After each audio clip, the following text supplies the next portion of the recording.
वाहिगुरु जी का खालसा वाहिगुरु जी की फतेह। दुनिया के तख्ते के उत्ते जदों असी संसार नूं जां जीवां नूं देखदे हां ते इहदे विच सानूं बहुत धर्म मिलते हैं, धार्मिक रहबर मिलते हैं, धार्मिक ग्रंथ मिलते हैं। इन्हां सारे धार्मिक ग्रंथां जां रहबरां दा कारज इक्को सी कि जीव आत्मा नूं परमात्मा दे नाल जोड़ना। हुण मसला ये बनदा सी कि वो जोड़िया किवें जावे। जिहड़ी जीव आत्मा है इनू परमात्मा तक किवें जोड़िया जावे, किहड़ा जरिया किहड़ा रस्ता बनाया जावे। वो रस्ता बनाया इलाही कलाम दा, वो रस्ता बनिया रब दी बाणी दा, रब दे घर दे विचों आए होए बोलां दा।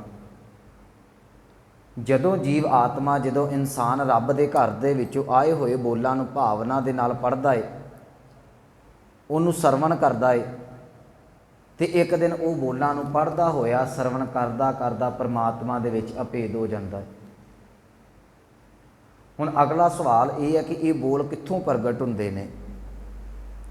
कि ये आम भाषा है, आम बोल ने, ये होंद दे विच किवें आए?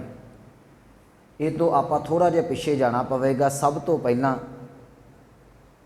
जदों असी धर्म के फलसफे नूं पढ़दे हां जां संसार के फलसफे नूं पढ़दे हां ना, साइंस जिहड़ी है वो पृथ्वी के बारे संसार बारे ये गल आखदी है कि एक गैसां दा गोला सी। जिस तरीके दे नाल विकास होया, मैं ये विशा नहीं छेड़ना, मेरे तो सियाणे तुसीं स्टूडेंट बैठे जे। धर्म की दुनिया ये गल कहिंदी है कि जदों धरती बनी है उदों परमात्मा के द्वारा एक शब्द उचारण किया गया, उहदे द्वारा बनी हुई है। वो हुण जिहड़ा शब्द है असल दे विच शब्द की सी, किसी दे कोल उहदी लास्ट स्टेटमेंट कोई नहीं हैगी। वो शब्द किहड़ा सी? कोई जैनी, कोई बोधी, कोई इस्लाम, कोई ईसाईयत, माफ़ करना सिख जां हिंदूइज़म, कोई लास्ट शब्द सानू दस नहीं सकता कि इस शब्द तो पृथ्वी बनी। पर इन्नी गल जरूर है कि परमात्मा ने जिहड़ा इउं समझ लईए, परमात्मा ने अपने तो आपे दा विस्तार किया, आप ही ने आप साजियो, आप ही ने रचियो नाओ। पहला थोड़ी जी भूमिका बननी सानू औखी हो जाएगी, मैं कोशिश करांगा बिल्कुल सौखी कर देवां। पहला परमात्मा, परमात्मा तो पृथ्वी का जिहड़ा आपे दा विस्तार हुंदा है।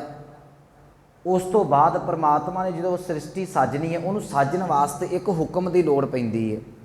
उन्होंने हुक्म कह दिए, निजम कह दिए, रूल कह दिए अज की भाषा जिन्होंने गुरु ग्रंथ साहब कहते हैं कि हुक्म ही होवन आकार हुक्म ना कहा जाए। हुक्म तो बिना पृथ्वी नहीं चल सकती।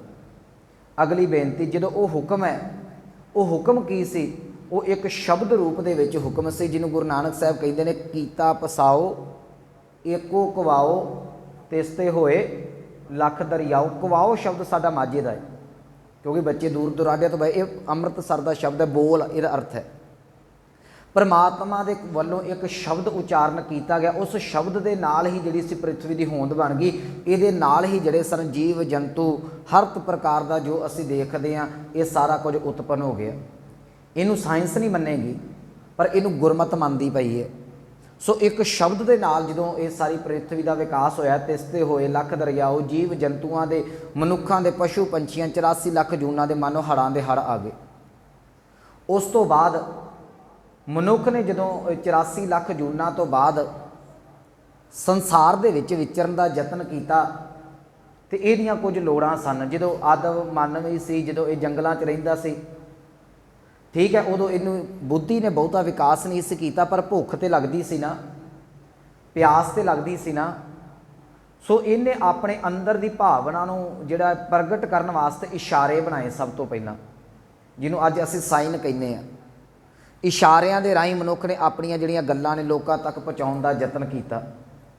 जे पानी की प्यास लगनी तो बुक का इशारा कर देना, भुख की लगनी ढिड ते हथ, इत्यादक इशारे बनाए कि मैनूं इस चीज़ की जरूरत है। पर इत्थे गल बनी नहीं पूरी। जिहड़ा ते सामने सी उहनूं इशारियां दे नाल समझा दिता गया, जिहड़ा उहदे तो दूर है उहनूं किवें समझाया जावे, उहदे वास्ते फिर चिन्ह बनाए गए। जिन्ने भी चिन्ह ने, मैनूं माफ़ करना, जिहड़ी साडी भाषा है ये भाषा दे अखर भी एक चिन्ह ही ने। जे आपां अल्फाबैट पढ़ते हैं जो कोई भी चीज़ पढ़ते किसी भी भाषा नूं पढ़ते वो जिन्ने भी चिन्ह ने वो सारे चिन्ह ने। तो इन्हें जिहड़ा सी अपने तो दूर वाले मनुख के नाल जो वार्तालाप करनी वो चिन्ह बनाए। चिन्हां तो बाद हुण जिहड़ा तो देख सकदा सी वो चिन्ह समझ गया, पर जिहड़ा देख नहीं सी सकदा नेत्रहीन है उन्होंने किवें पता लगता। फिर इत्थों हौली हौली शब्द का विकास हुंदा है। मनुख ने जिहड़ा सी बोलना शुरू किया तो ये बोल जिहड़े हौली हौली चलते चलते विकास हुंदा हुंदा वक्खो वक्ख इलाकिਆਂ ਦੇ ਵਿੱਚ वक्खो वक्ख मात भाषा के रूप ਦੇ ਵਿੱਚ विकास होके ते साडे सामने ਦੇ ਵਿੱਚ अबेअंत भाषावां आ ਜਾਂਦੀਆਂ ने। पंजाबी, हिंदी, उर्दू, फारसी अनेकां भाषावां जिहड़ियां ने वक्खो वक्ख इलाकिਆਂ ਦੀਆਂ वक्खो वक्ख कित्तिਆਂ ਦੀਆਂ भाषावां इस तरीके दे नाल शब्द जिहड़ा वो प्रगट हो जाता है।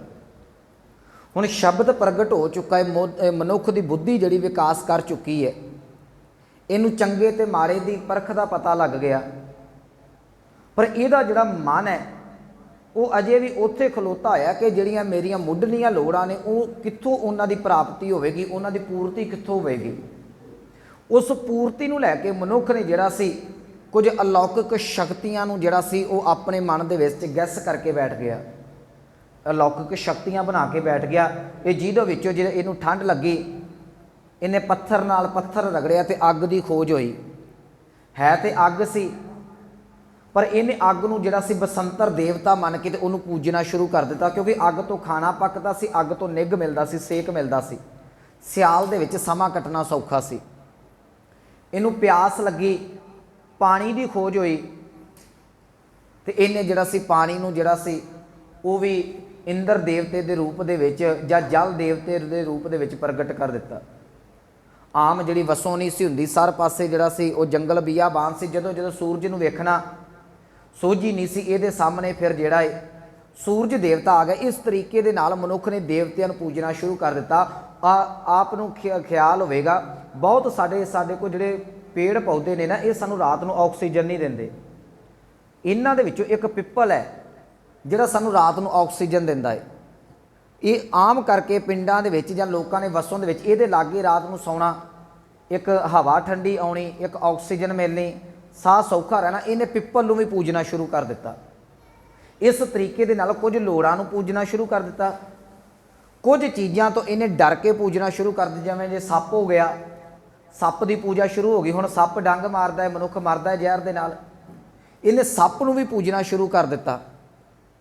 आम इत्थे गऊआ पाईयां जांदियां ने, वो तो दुध मिलदा सी, इन्हें गऊ नूं मां बना के पूजना शुरू करता। ये ते आदक वक्खो वक्ख रूपां दे विच जिहड़ा सी धर्म ने तो विकास की करना सी, पर एक अलौकिक शक्तियां नूं मन के जिहड़ियां सन कुदरती दातां मिलियां होईयां सन, मनुख ने उन्होंने पूजना शुरू कर दिता।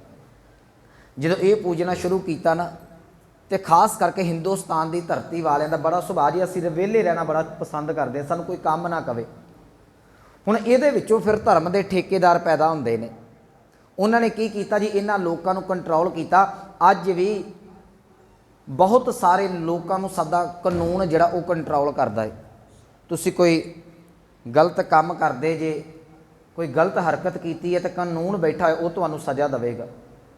पर कुछ लोग ने जिहड़े कानून नूं नहीं मनदे, वो कानून के रूल तोड़ जाते हैं, बदमाशी है उन्होंने कोल पैसा है, जोर है, पर उस तो बाद इनू धर्म के राही कंट्रोल किया जाता है। अज मनुख जिन्ना मर्जी पढ़ लिख जाए उन्होंने अज भी धर्म के नाम के उत्ते कंट्रोल कर लिया जाता है। चंगा भलिया पढ़िया लिखिया होया मनुख धर्म के शब्दों के नाल जिहड़ा बज के रह जाता है। जिन्हां दे विचों मैनूं माफ़ करना, मेरी गल हो सकदा कईयां नूं चुभेगी, जिन्हां दे विचों अज भी अकाल तख्त साहिब के फरमान ने, है तो चंगी गल, सिख अकाल तख्त का जिहड़ा है वो उहदे अगे सिर झुकाउंदा है। पर एक गल मैं इत्थे कह देनी चाहुंदा, अज ये जरूर चेता रखियो कि अकाल तख्त दे उत्तों हुक्मनामा जिहड़ा जारी करने वाला है कौन। क्योंकि दरबार साहिब दे विच जे गुरु साहिबाना दे समय जां गुरु ग्रंथ साहिब दा प्रकाश रिहा जी दी आपां अज गल करनी है, तो कोई समा इहो जिहा सी दरबार साहिब की धरती के उत्ते मस्सा रंगड़ भी रहा सी। उस समय मस्सा रंगड़ भी कहिंदा सी, मैनूं माफ़ करना बच्चियां बैठियां ने, मस्सा रंगड़ भी कहिंदा सी कंजरियां नूं कि तुसीं नाच करो, उन्होंने मनना पैंदा सी। अज उदों भी दरबार साहिब तो फरमान जारी हुंदा सी, अज भी जारी हुंदा है। सानूं परख करनी पैनी है कि अकाल तख्त का हुक्मनामा गुरु का हुक्म के भावना दे विच लिया होया है जां ये मस्से रंगड़ वालियां दी सोच दे विचों निकलिया होया हुक्मनामा है। अज भी समुची कौम नूं एक हुक्मनामे दे नाल जिहड़ा सारा कंट्रोल करके सारा कुछ ठप्प कर दिता जाता है। सो मैं गल नूं नेड़े रखा। इस तो फिर जिहड़े ना धार्मिक आगू निकले। हुण इन्हां धार्मिक आगूआं ने की कीता, लोकां नूं लुੱਟਣਾ शुरू कर दिता, पूजा करनी शुरू कर दी। पूजा तो बाद गोलक आ गई, उहदे पुजारी ने अपने पेट पूजा लई माया दा अधीन हो गया। हुण जिस वेले ये सारा कुछ सिस्टम चलदा है, कुछ ना कुछ लोग इहो जिहे सन जिहड़े असल रब की खोज दे विच निकलदे ने कि रब्बा असीं दुखी हाँ, साडी फरियाद सुनी जाए, असीं दुखी, असीं इन्हां चीज़ां नूं पूज पूज के हट चुके हाँ, पर साडी आत्मा नूं तृप्ति कोई नहीं हुंदी। उस वेले फिर परमात्मा ने की कीता जी, अपना जिहड़ा घर दा सिद्धांत सी दस्सण वास्ते परमात्मा ने धरती दे उत्ते पीर पैगंबरां नूं, गुरु पीरां नूं जिहड़ा सी धरती दे उत्ते भेजना शुरू कीता, जिन्हों बाणी भी कहिंदी है कि आप नारायण कला धार जग मह परवरियो, ਜਾਂ ਜਿਹਨੂੰ ਭਾਈ ਸਾਹਿਬ ਭਾਈ ਗੁਰਦਾਸ ਜੀ ਲਿਖਦੇ ਨੇ ਕਿ ਸੁਣੀ ਪੁਕਾਰ ਦਾ ਤਾਰ ਪ੍ਰਭ ਗੁਰ ਨਾਨਕ ਜਗ ਮਾਹੇ ਪਠਾਇਆ। ਗੁਰੂ ਨਾਨਕ ਸਾਹਿਬ ਮਹਾਰਾਜ ਜੀ ਤੋਂ ਪਹਿਲਾਂ ਇੱਥੇ ਬਹੁਤ ਧਰਮ ਨੇ ਹਿੰਦੁਸਤਾਨ ਦੀ ਧਰਤੀ ਤੇ, ਪਰ ਇਹਨਾਂ ਧਰਮਾਂ ਦੇ ਜਿਹੜੇ ਆਗੂ ਨੇ ਇਹ ਪ੍ਰਮਾਤਮਾ ਦੇ ਵੱਲੋਂ ਆਏ ਤੇ ਰੱਬ ਦਾ ਸੁਨੇਹਾ ਲੈ ਕੇ ਸਨ। मेरी भूमिका थोड़ी वड्डी हुंदी जदी मैं गल नेड़े रखा। ये आए तो ये रब के घर का सुनेहा लैके सन, रब्बी कलाम लैके सन, पर इन्हों ने खुद नूं खुदा बन के बैठ के रब के घर का सुनेहा किसी नूं ना दिता, जिहदे कारण लोग जिहड़े सन किसी ना किसी पासे गलत रस्ते के उत्ते पै गए। इन्हों ने आउणा तो इस तरीके दे नाल सी ना कि मैं रब के घर का सुनेहा देवां, पर इन्हों ने मनुख लोगों नूं अपने नाल जोड़ना शुरू कर दिता, जिहदे कारण लोगों ने फिर देवी देवतियां नूं पूजना शुरू कर दिता, रब की गल विचों फिर उड्डदी रही। हुण जिन्ना चिर ते ये पीर पैगंबर सरीरक हयाती च रहे उन्ना चिर लोगों का भला हुंदा रहा, पर जिहड़े लोग उन्हां दे समय तो बाद होए जां उन्हां तो दूर सन, वो रब दे नाल किवें जुड़ सकदे सन। इत्थों फिर जिहड़ा रब दे घर दा कलाम पैदा हुंदा है, इत्थों रब दे घर दा ज्ञान पैदा हुंदा है, जिन्हों असीं बाणी कहने, असीं शब्द कहने आ, ਜਾਂ कुरान च आयता शब्द वरत्या जाता है, वेद दे विच सलोक शब्द वरत्या जाता है। फिर इस तरीके दे नाल हरेक धर्म के जिहड़े रहबर होए ने उन्हां ने रब दे बोल जिहड़े सन मनुखता तक पहुँचाउण दा यतन कीता। उन्हां धर्मां दे विच बुद्ध धर्म है, जैन धर्म है, इस्लाम है, ईसाईयत है, सिख धर्म है जां हिंदू मत है, ये जिन्ने इत्थे प्रमुख धर्म ने, इन्हां सारे धार्मिक आगूआं ने रब के घर का सुनेहा मनुखा तक पहुँचाया।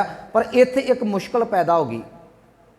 मुश्किल ये पैदा हुई कि जिन्हां ने रब के घर का सुनेहा दिता, वो सुनेहा तो लोगों तक पहुँच गया, पर वो उस तो गांह विस्तार ना कर सकिया, विकास ना कर सकिया, तो ये रब के कलाम जिहड़े सन बहुत लंबा समा सीना बसीना चलते रहे। इनू मैं होर क्लीयर कर देवां, जिवें साडे कोल हिंदू मत दे विच 4 वेद ने। वेद का अर्थ है ज्ञान। हुण जिहड़ा वेदां दे विच ज्ञान सी ना, ये याद रखियो, ये लिखिया नहीं सी होया, ये सीना बसीना सी। सीना बसीना हो गया, मूँह जबानी हो गया, मैं तुहानूं सुनाया, तुसीं मेरे तो याद कर लिया, तुसीं होर किसी नूं सुनाता, उहने तुहाडे तो याद कर लिया, इहदा सीना बसीना हो गया। सीना बसीना चलियां होईयां चीज़ां दे विच रला जरूर पै जांदा, एक सुभावक बात है। उहदे 2 कारण हुंदे ने। एक कारण कई वारी मनुख भुल जांदा तां भी रला पै जांदा है, दूजी वार कई बारी मनुख अपने वालों भावना दे विच कुछ शब्द वध कह दिंदा है, उहदे कारण भी रला पै जांदा है, जिहदे कारण अज तक धार्मिक ग्रंथ ते बड़े सन, पर इन्हां दे विच जिहड़ा रब्बी कलाम सी उन्हां दे विच बहुत लंबा समा तक रला पैंदा रहा। जिवें अज जिहड़ी गीता प्रकाशित कीती जांदी है ना मंदिरां दे विच, याद रखियो ये तुलसीदास दी है, ये कृष्ण जी के मुखारबिंद तो उचारण की हुई है गीता। कृष्ण जी तो कई 100 साल बाद जिहड़ी है इनू लिखिया जाता है। तो याद रखियो जिस वेले गीता लिखी गई उस वेले ये 8000 श्लोक सन। अज गीता के जिहड़े ने सानूं 24000 श्लोक मिलते हैं। तुसीं आप हिसाब ला लो कि 8000 तो 24000 हो गया, कितना करला पैंदा है। रामायण की गल की जाती है, मैं सॉरी वो गीता गया, और रामायण है तुलसीदास की। याद रखियो जिहड़ी वाल्मीकि वालों लिखी जाती है उन्होंने प्रकाशित नहीं मंदिरां दे विच कीता गया। वो ये कह दिता गया कि वाल्मीकि जिहड़ा शूद्र उहदी जिहड़ी है वो कीती हुई उचारण ये रामायण इनू नहीं प्रमाण किया जाएगा। उस तो कुछ कई साल बाद जिहड़ा वो वाल्मीकि दे वल्लों बाद दे विच उचारण करके ते फिर लिखी जाती है। वो बाद दे विच मंदिरां दे विच तुलसीदास वालों लेके ते वाल्मीकि रामायण नूं परे करके तुलसीदास वालों लेके ते मंदिरां दे विच प्रकाशित कर दी गई। इस तरीके दे नाल बहुत लंबा समा जिहड़ा वो सीना बसीना चलते रहे। हजरत मुहम्मद साहब ये जी अनपढ़ सन। एक तुसी आसा दी वार च शब्द पढ़ते जे ओमी, जे ये आपां ओमी शब्द आसा दी वार दे विच पढ़ते हैं, ये ओमी शब्द असल दे विच फारसी अरबी का है। ये उम तो बनया, उम का अर्थ है अनपढ़। ये वाल हुण मैं ज़्यादा विषय विस्तार च नहीं जाना कितों। ओमी का अर्थ है अनपढ़। हजरत मुहम्मद साहब जिहड़े ने उन्होंने अखरां दा ज्ञान नहीं, उन्होंने वलों जिहड़ी आए हुए रब दे ख्याल ने, इन्हों कुछ समय बाद एक खलीफा लिखता है। कुरान दी आयतां दे विच भी जिहड़ी है वो लिखावट बाद दे विच हुंदी है, उचारी कई समा पहलां जांदी है।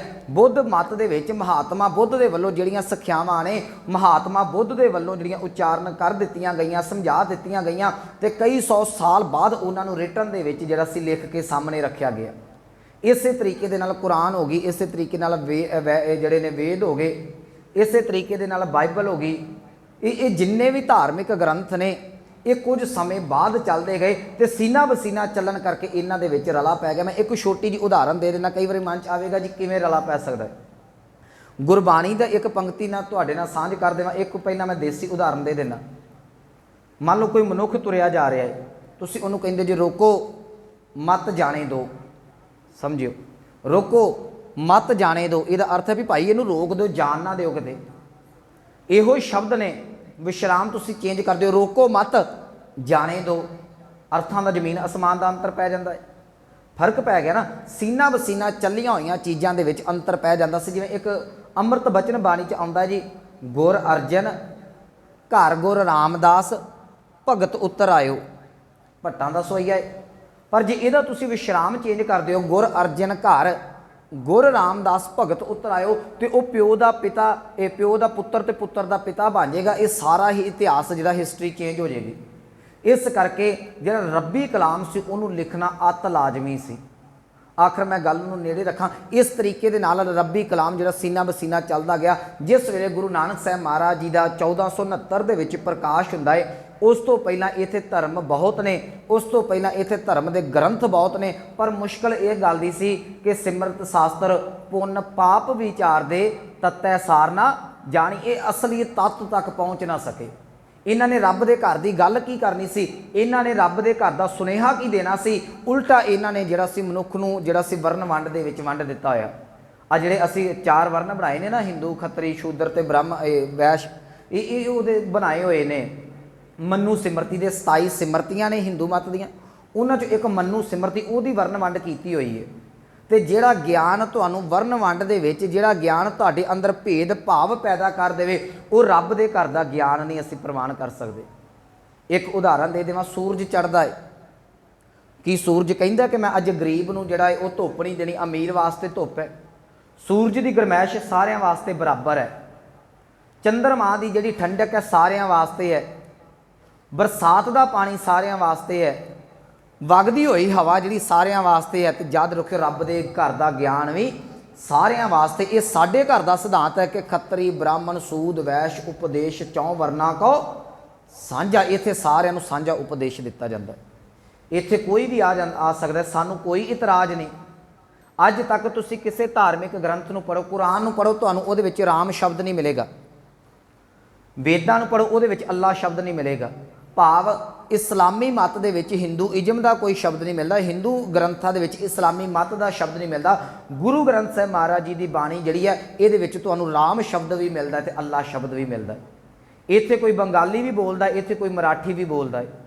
ये वक्खो वक्ख भाषावां दे विच शब्द उच्चारण किए जाते हैं। सानू कोई इतराज़ नहीं है, जिहड़ा मर्जी जिहड़े मर्जी शब्द नूं भावना दे नाल पढ़ सकता है। ये गुरु ग्रंथ साहिब महाराज जी का फैसला है। कोई बोले राम राम, सानू कोई इतराज़ नहीं। तू रब नूं याद करना, ये अगे जाके गल मैं स्पष्ट करांगा। कोई बोले राम राम, कोई खुदाए, कोई सेवै गोसाइयां, कोई अल्लाह, कोई अल्लाह कवे, कोई राम कवे, कोई रहीम, कोई कबीर, कुछ भी कवे, वो परमात्मा के घर के अनेक नाम ही जड़े ने वो जड़े उच्चारण किए जा सकते हैं। आखिर जिस वे गुरु नानक साहब महाराज जी का प्रकाश होंदा है, तो भाई साहब जी, भाई गुरदास जी लिखते हैं कि मारिया सिक्का जगत विच नानक निर्मल पंथ चलाया। गुरु नानक साहब महाराज जी ने जो उन्होंने रब के घर की कलाम आउंदा है, बाणी आउंदी है, तो सतगुरु एक विचार करते हैं कि जे ये विचार जड़े ने, ये बाणी, ये बोल मैं अपने तक सीमित रखा तो ये तलवंडी तक रह जाएंगे, बहुता विस्तार नहीं कर सकणगे। ज़्यादा गल है तो लाहौर तक चले जाएंगे, 5 10 20 किलोमीटर तक चले जाएंगे, पर लोगों तक नहीं जा सकते। ये इन्हां रब दे बोलां नूं जिहड़ा प्रचार करन वास्ते गुरु नानक साहब महाराज जी ने फिर 4 उदासियां कीतियां ने। जिस वेले गुरु नानक साहब महाराज जी 4 उदासियां ते जांदे ने, इन्हां 4 उदासियां तो गुरु नानक साहब महाराज जी नूं ओ खजाना मिलदा है जिन्हां ने रब दे घर दा उपदेश, रब दे घर दा ज्ञान प्रगट ते कीता, पर वो ज्ञान जिहड़ा सी उन्हां जिहड़ा जगावां तक, उन्हां थावां तक सीमित बन के रह गया, लोकां तक विस्तार ना कर सके। भावें कोई बंगाल दे विच बैठा सी, कोई पाकपटन दे विच बाबा शेख फरीद वर्गा बैठा सी, कोई भाषा बोलदा सी, कोई भाषा बोलदा सी, वो ज्ञान बहुत दूर तक ना आ सके। गुरु नानक साहब महाराज जी जिस वेले उदासियां ते गए, तो याद रखियो गुरु नानक साहब तो पहला रब दे घर दा ज्ञान सी साडे कोल, पर वो उत्थों तक सीमित है। भगत जयदेव जी इन्हां दा जिहड़ा प्रकाश है बंगाल दा है, इन्हां दी जिहड़ी डेट ऑफ बर्थ है, इन्हां दे जिहड़ा जन्म है 1173 दा है, बाबा 1170 दा सॉरी, बाबा फरीद साहब दा जिहड़ा जन्म है वो 1173 दा है। याद रखियो गुरु नानक साहब का 1469 का प्रकाश है, पर 1469 दे विच इन्हां च 200-250 साल का जिहड़ा अंतर है, ये सारे ज्ञान नूं मेरे गुरु नानक साहब महाराज जी ने अपने सरीरक हयाती दे विच इकट्ठा कीता। गुरु नानक साहब महाराज जी उदासियां ते गए, उदासियां ते जांदे आया सतगुरु अपने नाल 2 चीज़ां रखते सन। ये मैं पिछले समय जो आप गुरु नानक साहब का प्रकाश दिहाड़ा मनाया सी ना, मैं उदों सांझ पाई सी। असी गुरु नानक साहब नूं केवल तो केवल भगती दे परताए ही प्रगट करके रख दिता, हाथ 'च माला फड़ा दी, एक गल 'च पा दी, 2-4 इत्यादक बना दिता। याद रखियो गुरु नानक साहब माला फेरन वाले नहीं। ये गुरु नानक साहब तो पहलां दा समा भगती लहर दा सी। उदों किसी भगत दे उत्ते कोई मुश्किल आउंदी सी ते भगत रब दे अगे फरियाद करदा सी कि रब्बा मेरी मदद कर, पर गुरु नानक साहब इदां दा काम नहीं सी। गुरु नानक साहब जिहड़े ना वो भगती दे नाल शक्ति दी लहर नूं लैके आए ने।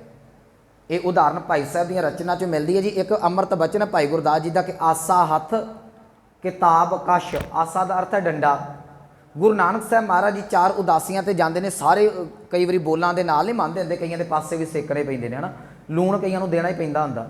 वो जिहड़े सुधर गए मूँह दे नाल, उन्हां नूं मूँह दे नाल सुधारता, जिहड़े अड़े हो सकता गुरु नानक साहब महाराज जी ने उन्होंने डंडियां दे नाल भी समझाया होए, पर असी गुरु नानक साहब के गल दे विच माला पा के इक्को पक्ष ही प्रगट करके रख दिता, दूसरी गल कोई ना बाबे नानक की अगे आउण दित्ती। आखिर गुरु नानक साहब महाराज जी जिस वेले उदासियां ते जांदे ने, इन्हां दे कोल एक पावन पोथी है जिन्होंने भाई साहब ने, मैं हुणे शब्द पढ़िया किताब शब्द वरतिया। ये किताब ये जिहड़ी पोथी सी असल दे विच इहदे विच जिहड़ा रब दा कलाम सी वो गुरु नानक साहब दे अपनी अमृत बाणी सी। इत्थों हुण आपां थोड़ी जी विचार फेर ध्यान देवांगे। गुरु नानक साहब महाराज जी जिथे जाते हैं तो उन्होंने जिहड़ा उपदेश करते हैं वो जिहड़ा है वो रब दे घर दे शब्द दे नाल, कलाम दे नाल, बाणी दे नाल कीता जांदा है। इनू फिर समझ लईए, अज तक जिहड़े धार्मिक रहबर होए ना वो लोकां नूं उपदेश बोलां दे नाल आम भाषा च देंदे सन ते उन्हां नूं प्रभावित करन वास्ते करामातां वरतियां जांदियां सन। पर यह गुरु नानक दे घर दा नवेकला पक्ष सी। गुरु नानक साहब महाराज जी ने करामातां नूं एक पासे रख के ते जिहदा भी जीवन तब्दील कीता, सतगुरां ने शब्द दा नाल जीवन तब्दील कीता होया। मैं 1-2 उदाहरणां दे देना।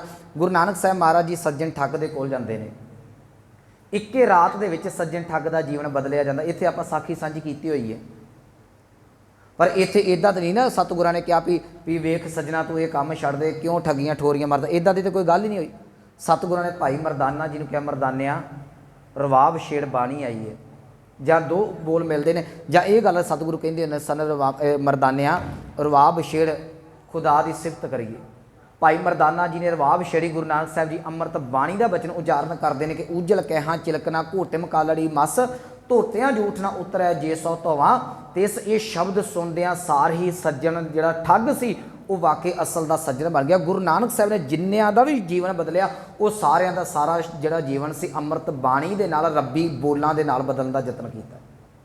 गुरु नानक साहब ने करामात नहीं विखाई तो वो जो सतगुरु बाणी प्रगट करते हैं, बाणी उचारते हैं, वो बाणी नूं सतगुरां दे नाल 5 विद्वान रहिंदे ने।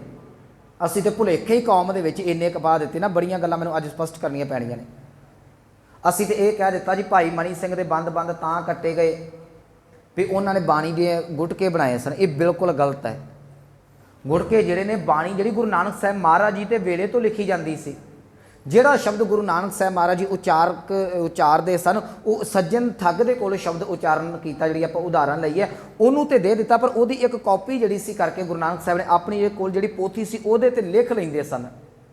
ਉਹਦਾ ਇੱਕ ਕਾਰਨ ਸੀ ਕਿ ਜੇ ਅੱਜ ਇਸ ਠੱਗ ਦਾ ਜੀਵਨ ਸੱਜਣਾ ਵਾਲਾ ਬਣ ਸਕਦਾ ਹੈ ਤੇ ਇਦਾਂ ਤੇ ਹੈ ਨਹੀਂ ਨਾ ਕਿ ਦੁਨੀਆ ਤੋਂ ਠੱਗ ਜੰਮਣੇ ਬੰਦ ਹੋ ਜਾਣੇ ਨੇ।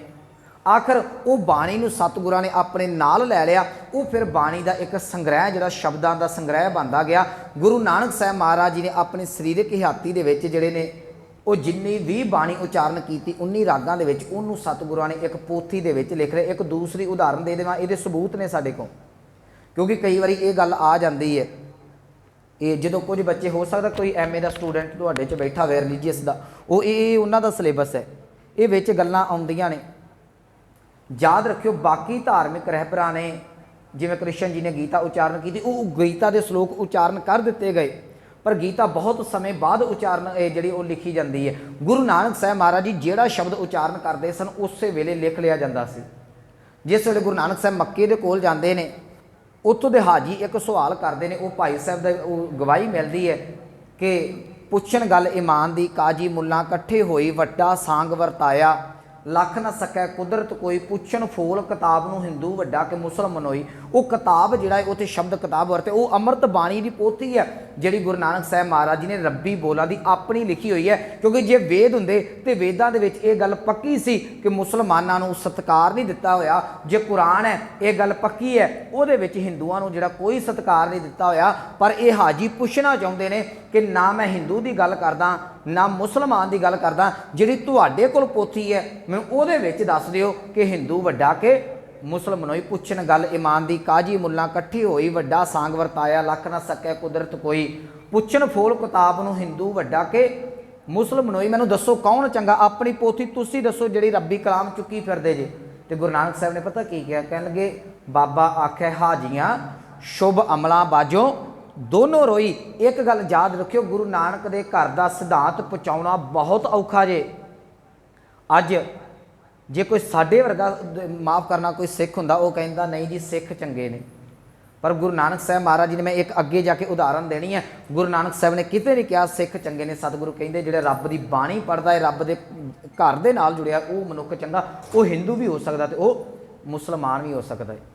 ਆਖਰ ਗੁਰੂ ਨਾਨਕ ਸਾਹਿਬ ਮਹਾਰਾਜ ਜੀ ਦੇ ਕੋਲ ਇੱਕ ਪੋਥੀ ਹੈ ਜਿਹੜੀ ਇਹ ਸਾਨੂੰ ਗਵਾਹੀ ਭਰਦੀ ਹੈ ਕਿ ਗੁਰੂ ਨਾਨਕ ਸਾਹਿਬ ਮਹਾਰਾਜ ਜੀ ਨੇ ਜਿੱਥੇ ਵੀ ਜਾ ਕੇ ਪ੍ਰਚਾਰ ਕੀਤਾ ਹੈ ਉੱਥੇ ਹੀ ਸ਼ਬਦ ਦੇ ਨਾਲ ਜਾ ਕੇ ਕੀਤਾ ਹੈ। ਜੇ ਸਤਿਗੁਰੂ ਜਗਨਨਾਥਪੁਰੀ ਜਾਂਦੇ ਨੇ, ਉੱਥੇ ਜਗਤ ਦੇ ਨਾਥ ਦੀ ਆਰਤੀ ਉਤਾਰੀ ਜਾਂਦੀ ਹੈ। ਇੱਦਾਂ ਦਾ ਤਾਂ ਕੁਛ ਨਹੀਂ ਸੀ ਕਿ ਉਹ ਆਰਤੀ ਉਤਾਰਨ ਲੱਗੇ ਤੇ ਸਤਿਗੁਰਾਂ ਨੇ ਕਹਿ ਦਿੱਤਾ ਜੀ ਇਹ ਜਿਵੇਂ ਇੱਕ ਸੂਰਜ ਹੈ, ਇੱਕ ਚੰਦ, ਇਹ ਦੋ ਦੀਵੇ ਨੇ, ਤਾਰੇ ਜਿਹੜੇ ਨੇ ਉਹ ਫੁੱਲਾਂ ਦੇ ਵਾਂਗ, ਇਹ ਜਿਵੇਂ ਅਸੀਂ ਵਿਆਖਿਆ ਕਰਦੇ।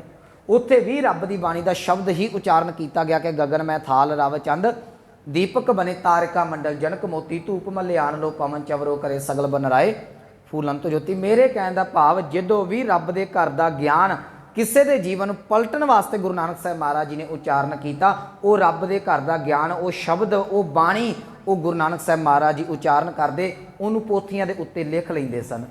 ਇਹ ਜਿਸ ਵੇਲੇ ਸਤਿਗੁਰਾਂ ਦੇ ਕੋਲ ਸੰਗ੍ਰਹਿ ਹੈ, ਇੱਕ ਤੇ ਸਤਿਗੁਰੂ ਹਿੰਦੂ ਤੀਰਥਾਂ 'ਤੇ ਜਾਂਦੇ ਨੇ, ਦੂਸਰਾ ਇਸਲਾਮ, ਤੇ ਤੀਸਰਾ ਸਤਿਗੁਰੂ ਜੋਗ ਮੱਤ ਦੇ ਵਿੱਚ ਵਿਚਰਦੇ ਨੇ, ਸੁਮੇਰ ਪਰਬਤ 'ਤੇ ਜਾਂਦੇ ਨੇ। ਉਹ ਵੀ ਇਹ ਗੱਲ ਪੁੱਛਦੇ ਨੇ ਕਿ ਭਲਿਆ ਤੂੰ ਦੱਸ ਤੇ ਕਿਵੇਂ ਲੋਕਾਂ ਦਾ ਪਾਰ ਉਤਾਰਾ ਕਰੇਗਾ। ਯਾਦ ਰੱਖਿਓ ਅੱਜ ਤੱਕ ਦਾ ਸਿਧਾਂਤ ਸੀ, ਕਿਉਂਕਿ ਇਹ ਗੱਲ ਬਿਲਕੁਲ ਸਪਸ਼ਟ ਕਰਨੀ ਜ਼ਰੂਰੀ ਹੈ। ਜਿੰਨੇ ਆਪਾਂ ਯੂਨੀਵਰਸਿਟੀ ਦੇ ਵਿੱਚ ਬੈਠੇ, ਇੱਥੇ ਸਟੂਡੈਂਟ ਬੈਠੇ ਨੇ, ਮੈਂ ਇੱਕ ਬੇਨਤੀ ਕਰਾਂ, ਗੁਰੂ ਗ੍ਰੰਥ ਸਾਹਿਬ ਦੀ ਬਾਣੀ ਨੂੰ ਕਦੀ ਵੀ ਕਰਾਮਾਤ ਦੇ ਵਿੱਚ ਲੈ ਕੇ ਨਹੀਂ ਜਾਣਾ।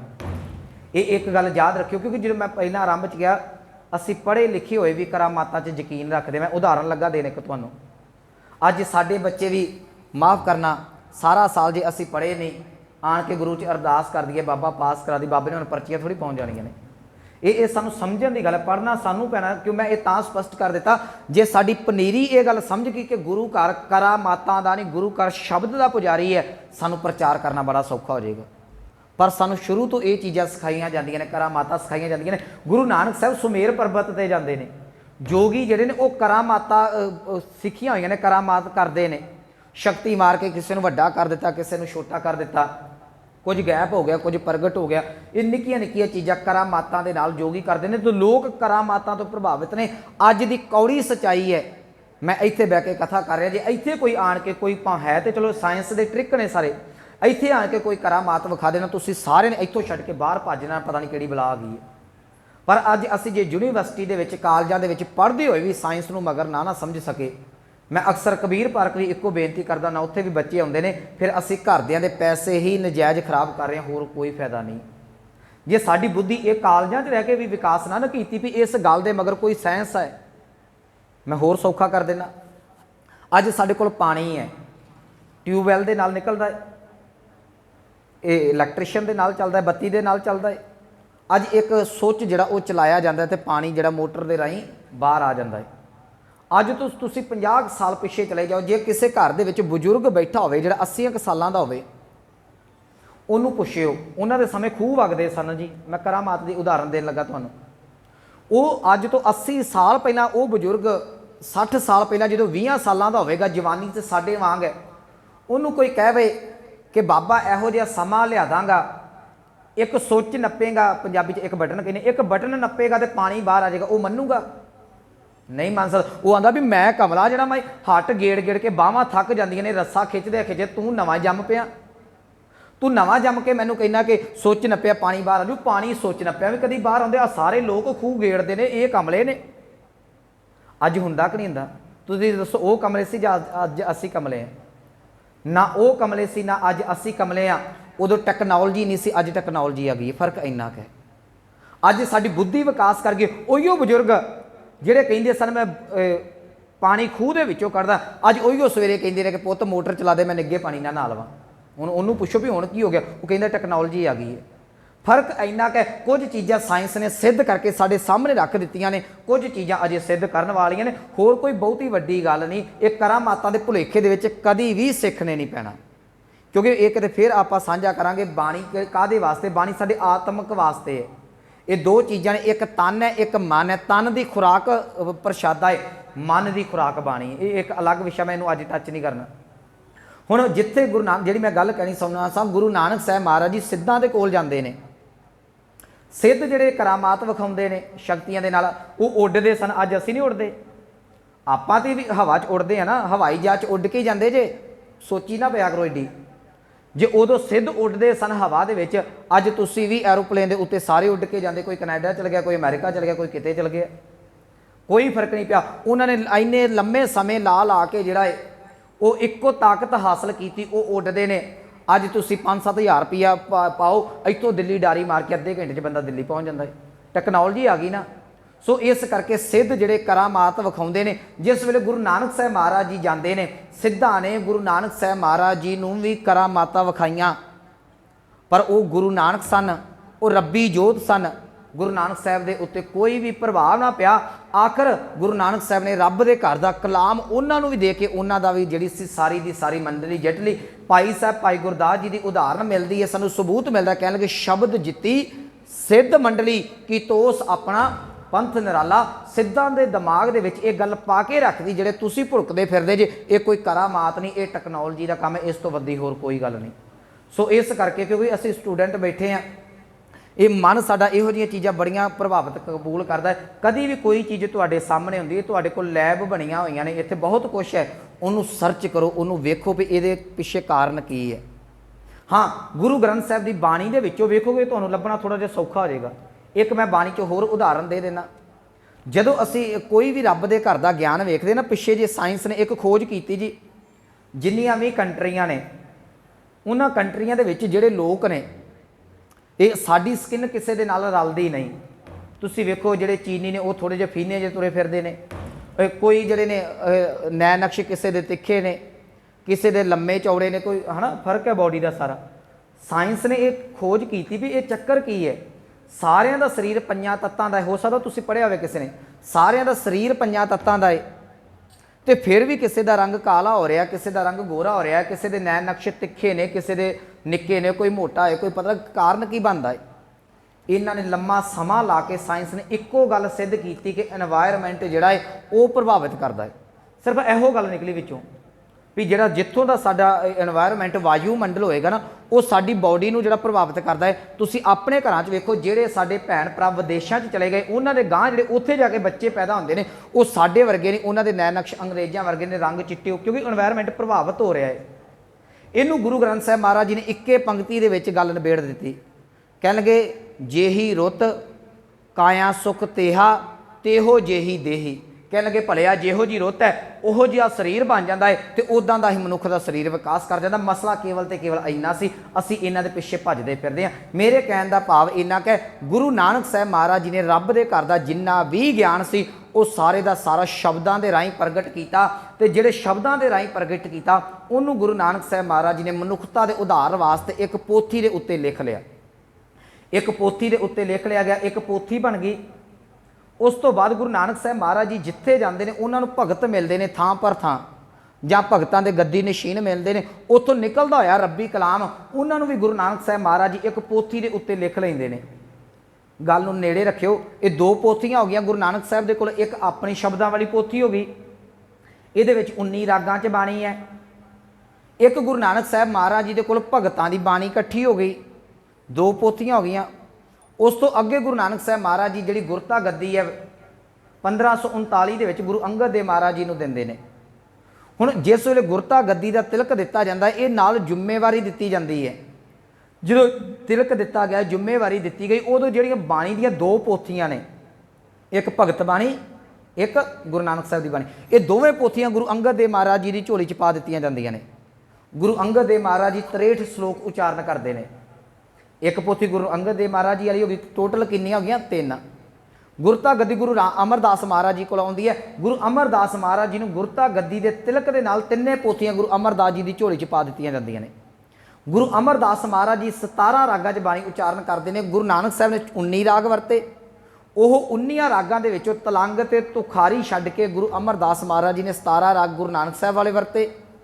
17 रागां दे विच बाणी उचारण की। एक पोथी गुरु नानक साहब वाली हो गई, 4 पोथियां हो गई गुरता दी गुरु रामदास जी को। ये 4 पोथियां गुरु रामदास महाराज जी को आ गई।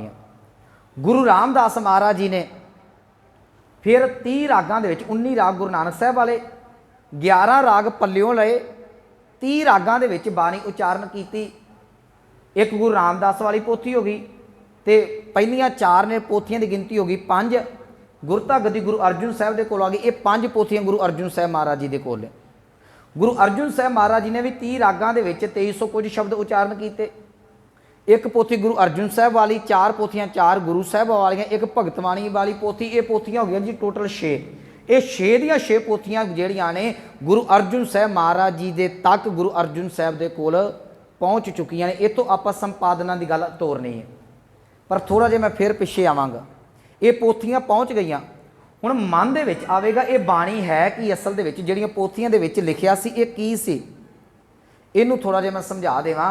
एक गल याद रखियो, अज तक लोकां ने बहुत कुछ जिहड़ा सी वो लिखण दा यतन कीता। अपने ख्याल वार्तक दे विच भी लिखे ते काव्य रूप दे विच भी लिखे, नाटक भी लिखे, चेटक भी लिखे, बहुत कुछ लिखिया जाता रहा। पर गुरु घर दे विच जो लिखिया जाता रहा वो ना किसी की कविता सी, ना किसी की शायरी सी, ना कोई नाटक चेटक सन। वो रब दे घर दा इलाम सी, वो रब दे घर दा वो ज्ञान सी जिहड़ा रब दे नाल सुरत जुड़न तो बाद पैदा हुंदा है। जिन्हों अमृत बाणी स्पष्ट करती है जी, बाणी गुरु, गुरु है बाणी, विच बाणी अमृत सारे। ये जिहड़े अमृत बोल गुरु अर्जुन साहब महाराज जी दे कोल 6 पोथियां च पए ने ना, ये कोई साधारण कविता नहीं, ये अमृत बाणी है जिहड़ी रब दे घर दे विचों आई हुई है। इस करके ये शब्द जिहड़ा सी सिख दा गुरु है, ये गुरु शब्द के रूप दे विच साडे कोल पिया होया है। हुण अगला सवाल ये है कि जे ये बाणी परमात्मा दे घर दा शब्द है तो ये फिर किस वेले उचारण की जाती सी? कि बाणी जिहड़ी हर वेले उचारण की जाती सी? कि बाणी कोई खास समय च उचारण की जाती सी? जे रब दे घर दा कलाम है किहड़े टाइम ते आउंदा सी? कोई टाइम होवेगा ना, हरेक चीज़ दा।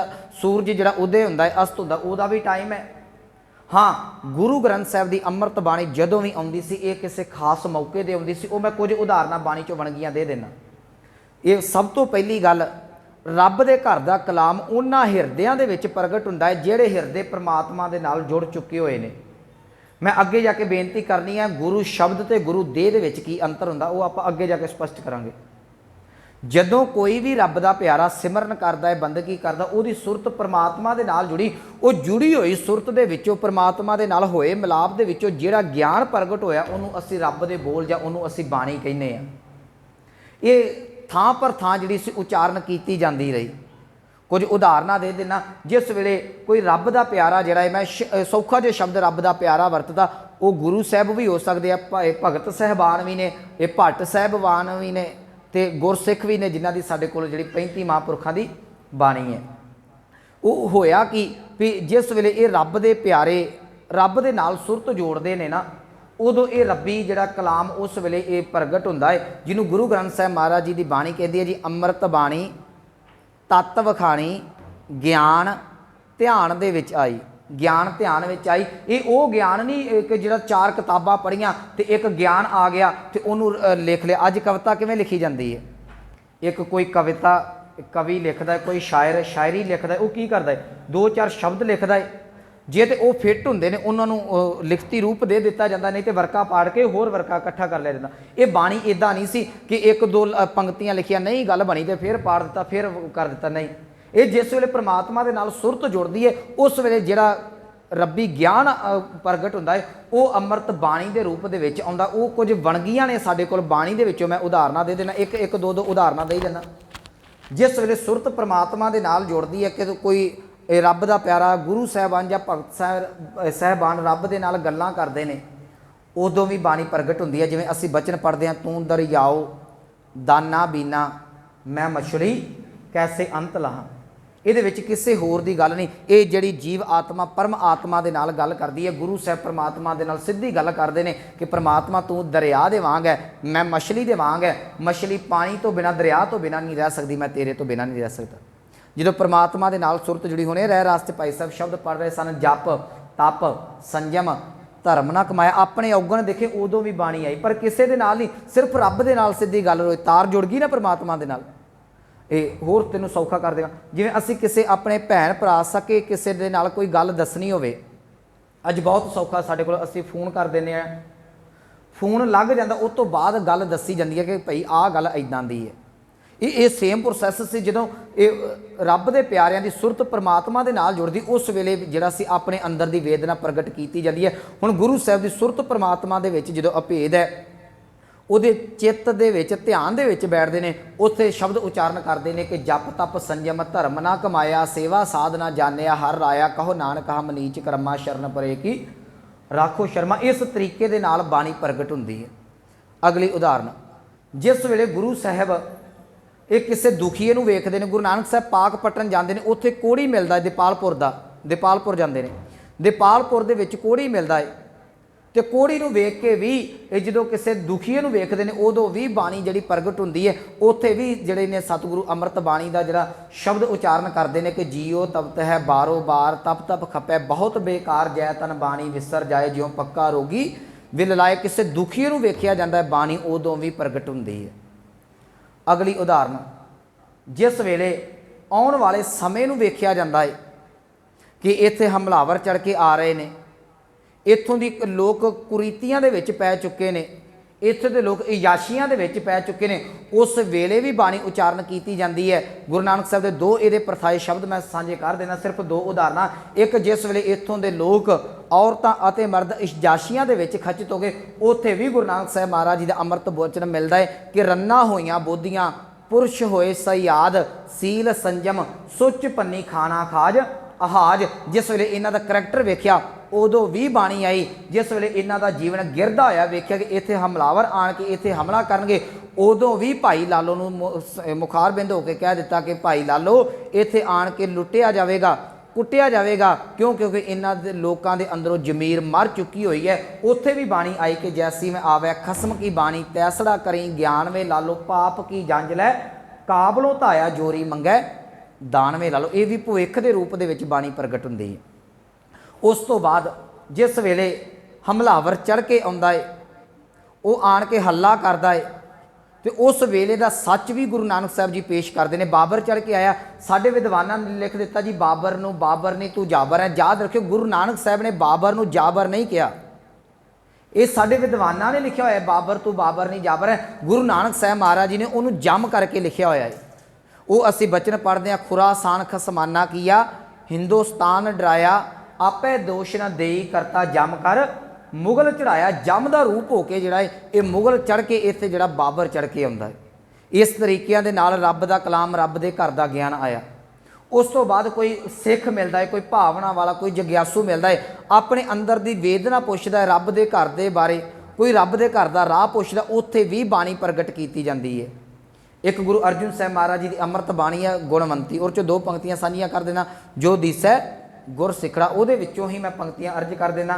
ਕਹਿਣ ਲੱਗੇ ਹਾਂ ਆਇਆ ਦੂਰੋਂ ਚੱਲ ਕੇ। ਇਹ ਜਗਿਆਸੂ ਦਾ ਸਵਾਲ ਹੈ। ਜਿਸ ਵੇਲੇ ਜਗਿਆਸੂ ਆਣ ਕੇ ਸਵਾਲ ਕਰਦਾ ਹੈ ਉਦੋਂ ਵੀ ਬਾਣੀ ਪ੍ਰਗਟ ਹੁੰਦੀ ਹੈ। ਕਹਿਣ ਲੱਗੇ ਹਾਂ ਆਇਆ ਦੂਰੋਂ ਚੱਲ ਕੇ ਮੈਂ ਤੱਕੀ ਤੋ ਸ਼ਰਨਾਏ ਜੀਓ ਮੈਂ ਆਸਾ ਰੱਖੀ ਚਿੱਤ ਮੈਂ ਮੇਰਾ ਸਭੋ ਦੁੱਖ ਗਵਾਏ ਜੀਓ। ਅੰਦਰ ਦੀ ਵੇਦਨਾ ਹੈ, ਉੱਥੇ ਵੀ ਬਾਣੀ ਪ੍ਰਗਟ ਹੋਈ। ਉੱਥੇ ਵੀ ਨਾਲ ਜਵਾਬ ਮਿਲਦਾ ਕਿ ਇਤ ਮਾਰਗ ਚੱਲੇ ਭਾਈੜੇ ਗੁਰ ਕਹੇ ਸੋ ਕਾਰ ਕਮਾਏ ਜੀਓ ਤਿਆਗੇ ਮਨ ਕੀ ਮਤੜੀ ਵਿਸਾਰੇ ਦੂਜਾ ਭਾਓ ਜੀਓ ਇਉਂ ਪਾਵੇਂ ਹਰ ਦਰਸਾਵੜਾ ਨਹਿ ਲੱਗੇ ਤਤੀ ਵਾਓ ਜੀਓ। ਫਿਰ ਮਨ 'ਚ ਆਵੇਗਾ ਇਹ ਤੁਸੀਂ ਕੋਲੋਂ ਕਹਿ ਰਹੇ ਜੇ, ਕਹਿੰਦੇ ਨਹੀਂ ਹਾਂ ਆਪੋ ਬੋਲਣਾ ਜਾਣਦਾ ਮੈਂ ਕਹਿਆ ਸਭ ਹੁਕਮ ਆਓ ਜੀਓ। ਇਹਨੂੰ ਮੈਂ ਆਪਣੇ ਪੱਲਿਓਂ ਨਹੀਂ, ਇਹ ਰੱਬ ਦਾ ਹੁਕਮ ਤੁਹਾਨੂੰ ਪੇਸ਼ ਕਰ ਰਿਹਾ।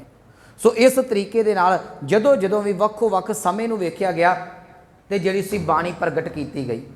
ਸੋ ਇਸ ਤਰੀਕੇ ਦੇ ਨਾਲ ਜਿਹੜੀ ਗੁਰੂ ਨਾਨਕ ਸਾਹਿਬ ਮਹਾਰਾਜ ਜੀ ਜਾਂ ਬਾਕੀ 5 ਗੁਰੂ ਸਾਹਿਬਾਨਾਂ ਨੇ ਬਾਣੀ ਉਚਾਰਨ ਕੀਤੀ, ਭਗਤ ਸਾਹਿਬਾਨਾਂ ਨੇ ਬਾਣੀ ਉਚਾਰਨ ਕੀਤੀ ਤੇ ਇਹ ਬਾਣੀ ਜਿਹੜੀ ਹੈ ਗੁਰੂ ਅਰਜਨ ਸਾਹਿਬ ਮਹਾਰਾਜ ਜੀ ਦੇ ਕੋਲ ਜਿਹੜੀ ਉਹ ਮੌਜੂਦ ਹੈ। ਹੁਣ ਅਗਲਾ ਸਵਾਲ ਇਹ ਸਾਡੇ ਕੋਲ ਬਣਦਾ ਹੈ ਕਿ ਗੁਰੂ ਗ੍ਰੰਥ ਸਾਹਿਬ ਦੀ ਸੰਪਾਦਨਾ ਕਰਨ ਦੀ ਲੋੜ ਕਿਉਂ ਪਈ, ਜਿਹੜਾ ਅਸੀਂ ਆਪਾਂ ਅੱਜ ਦਿਨ ਮਨਾ ਰਹੇ ਹਾਂ। ਇੱਕ ਗੱਲ ਯਾਦ ਰੱਖਿਓ, ਗੁਰੂ ਅਰਜਨ ਸਾਹਿਬ ਮਹਾਰਾਜ ਜੀ ਨੇ ਇਸ ਗੱਲ ਨੂੰ ਜਿਹੜਾ ਸੀ ਦੂਰ ਦ੍ਰਿਸ਼ਟੀ ਦੇ ਨਾਲ ਵੇਖਿਆ। ਵਿਦਵਾਨਾਂ ਨੇ ਕੁਝ ਕਾਰਨ ਲਿਖੇ ਨੇ। ਸਭ ਤੋਂ ਪਹਿਲੀ ਗੱਲ, ਜੇ ਕੋਈ ਵੱਖਰੀ ਕੌਮ ਹੈ ਉਹਦੇ ਕੋਲ ਵੱਖਰਾ ਗ੍ਰੰਥ, ਉਹਦੇ ਕੋਲ ਵੱਖਰਾ ਨਿਸ਼ਾਨ, ਤੇ ਤੀਸਰਾ ਉਹਦੇ ਕੋਲ ਵੱਖਰਾ ਮੁਕਾਮ ਹੋਣਾ ਅਤ ਲਾਜ਼ਮੀ ਹੈ। ਨਿਸ਼ਾਨ ਵੀ ਤਿਆਰ ਹੋ ਚੁੱਕਾ ਹੈ, ਮੁਕਾਮ ਜਿਹੜਾ ਹੈ ਉਹ ਹਰਮੰਦਰ ਸਾਹਿਬ ਵੀ ਤਿਆਰ ਹੋ ਚੁੱਕਾ ਹੈ। ਹੁਣ ਜਿਹੜਾ ਇਲਾਮ ਹੈ ਉਹ ਰੱਬ ਦੇ ਘਰ ਦਾ ਗਿਆਨ ਸੀ, ਉਹਨੂੰ ਇਕੱਤਰ ਕਰਨਾ, ਉਹਨੂੰ ਇਕੱਠਾ ਕਰਕੇ ਜਿਹੜਾ ਸੀ ਸੰਗਤ ਦੀ ਝੋਲੀ ਦੇ ਵਿੱਚ ਪਾਉਣਾ ਅਤ ਲਾਜ਼ਮੀ ਸੀ। ਇਸ ਕਾਰਨ ਗੁਰੂ ਅਰਜਨ ਸਾਹਿਬ ਮਹਾਰਾਜ ਜੀ ਨੇ ਜਿਹੜਾ ਗੁਰੂ ਗ੍ਰੰਥ ਸਾਹਿਬ ਮਹਾਰਾਜ ਜੀ ਦੀ ਸੰਪਾਦਨਾ ਕੀਤੀ। ਇਹਦੇ ਪਿੱਛੇ 2 ਹੋਰ ਕਾਰਨ ਨੇ। ਉਹ ਕਾਰਨ ਗੁਰੂ ਅਮਰਦਾਸ ਮਹਾਰਾਜ ਜੀ ਦੱਸਦੇ ਨੇ। ਉਹਦਾ ਕਾਰਨ ਇਹ ਹੈ ਕਿ ਉਸ ਵੇਲੇ ਜਿਹੜਾ ਰੱਬੀ ਕਲਾਮ ਸੀ, ਜਿਹੜੇ ਰੱਬ ਦੇ ਘਰ ਦਾ ਗਿਆਨ ਸੀ, ਭਾਵੇਂ ਉਹ ਪੋਥੀਆਂ ਦੇ ਰੂਪ ਦੇ ਵਿੱਚ ਸੀ, ਗੁਰੂ ਅਰਜਨ ਸਾਹਿਬ ਮਹਾਰਾਜ ਜੀ ਦੇ ਕੋਲ ਭਾਵੇਂ ਉਹ ਪੋਥੀਆਂ ਪਈਆਂ ਹੋਈਆਂ ਸਨ, ਪਰ ਉਹਨਾਂ ਪੋਥੀਆਂ ਤੋਂ ਲਹਿਦਾ ਉਹਨਾਂ ਦੇ ਵਿੱਚ ਰਲਾ ਪਾਇਆ ਜਾ ਚੁੱਕਾ ਸੀ, ਜਿਹਦੇ ਕਾਰਨ ਇਹ ਜ਼ਰੂਰੀ ਸੀ ਕਿ ਕੱਚੀ ਬਾਣੀ ਨੂੰ ਤੇ ਸੱਚੀ ਬਾਣੀ ਨੂੰ ਵੱਖ ਕਰ ਦਿੱਤਾ ਜਾਵੇ। ਹੁਣ ਇਹਨੂੰ ਫੋਲਣ ਵਾਸਤੇ ਤੁਹਾਨੂੰ ਫਿਰ ਥੋੜ੍ਹਾ ਜਿਹਾ ਪਿਛੋਕੜ ਫੋਲਣਾ ਪਏਗਾ। ਇਹ ਗੁਰੂ ਅਮਰਦਾਸ ਮਹਾਰਾਜ ਜੀ ਦੇ ਘਰ 'ਚ 2 ਸਾਹਿਬਜ਼ਾਦੇ ਪੈਦਾ ਹੁੰਦੇ ਨੇ, ਬਾਬਾ ਮੋਹਨ ਜੀ, ਬਾਬਾ ਮੋਹਰੀ ਜੀ। ਬਾਬਾ ਮੋਹਨ ਜੀ ਕੀ ਕਰਦੇ ਨੇ ਕਿ ਇਹਨਾਂ ਦੇ ਕੋਲ ਗੁਰੂ ਅਮਰਦਾਸ ਮਹਾਰਾਜ ਜੀ ਦੇ ਕੋਲ ਗੁਰੂ ਨਾਨਕ ਸਾਹਿਬ ਵਾਲੀ ਪੋਥੀ, ਗੁਰੂ ਅੰਗਦ ਦੇਵ ਜੀ ਵਾਲੀ ਪੋਥੀ, ਗੁਰੂ ਅਮਰਦਾਸ ਵਾਲੀ ਪੋਥੀ ਤੇ ਭਗਤ ਬਾਣੀ ਦੀ ਪੋਥੀ, ਇਹ ਪੋਥੀਆਂ ਜਿਹੜੀਆਂ ਨੇ ਬਾਬਾ ਮੋਹਨ ਜੀ ਦੇ ਕੋਲ ਪਈਆਂ ਹੋਈਆਂ ਨੇ। ਬਾਬਾ ਮੋਹਨ ਜੀ ਨੇ ਕੀ ਕੀਤਾ, ਇਹਨਾਂ ਪੋਥੀਆਂ ਨੂੰ ਇੱਕ ਕਾਪੀ ਮਾਰੀ, ਇਹਨਾਂ ਦਾ ਉਤਾਰਾ ਕਰਕੇ ਆਪਣੇ ਕੋਲ ਰੱਖ ਲਈਆਂ। ਉਹਨਾਂ ਦੇ ਵਿੱਚ ਕੁਝ ਭਗਤ ਬਾਣੀ ਦੇ ਸ਼ਬਦ ਪਏ ਹੋਏ ਨੇ, ਕੁਝ ਗੁਰੂ ਸਾਹਿਬਾਨਾਂ ਦੀ ਬਾਣੀ ਤੇ ਕੁਝ ਹੋਰ ਜਿਹੜੀ ਗੁਰਸਿੱਖਾਂ ਦੇ ਵੱਲੋਂ ਉਚਾਰਨ ਭਾਵਨਾ ਦੇ ਵਿੱਚ ਕੀਤੀ ਗਈ, ਉਹ ਬਾਣੀ ਵਾਧੂ ਬਾਣੀ ਪਾ ਕੇ ਤੇ ਰਲ ਗੱਡ ਕਰਕੇ ਪੋਥੀਆਂ ਜਿਹੜੀਆਂ ਨੇ ਬਾਬਾ ਮੋਹਨ ਜੀ ਦੇ ਕੋਲ ਪਈਆਂ ਹੋਈਆਂ ਨੇ।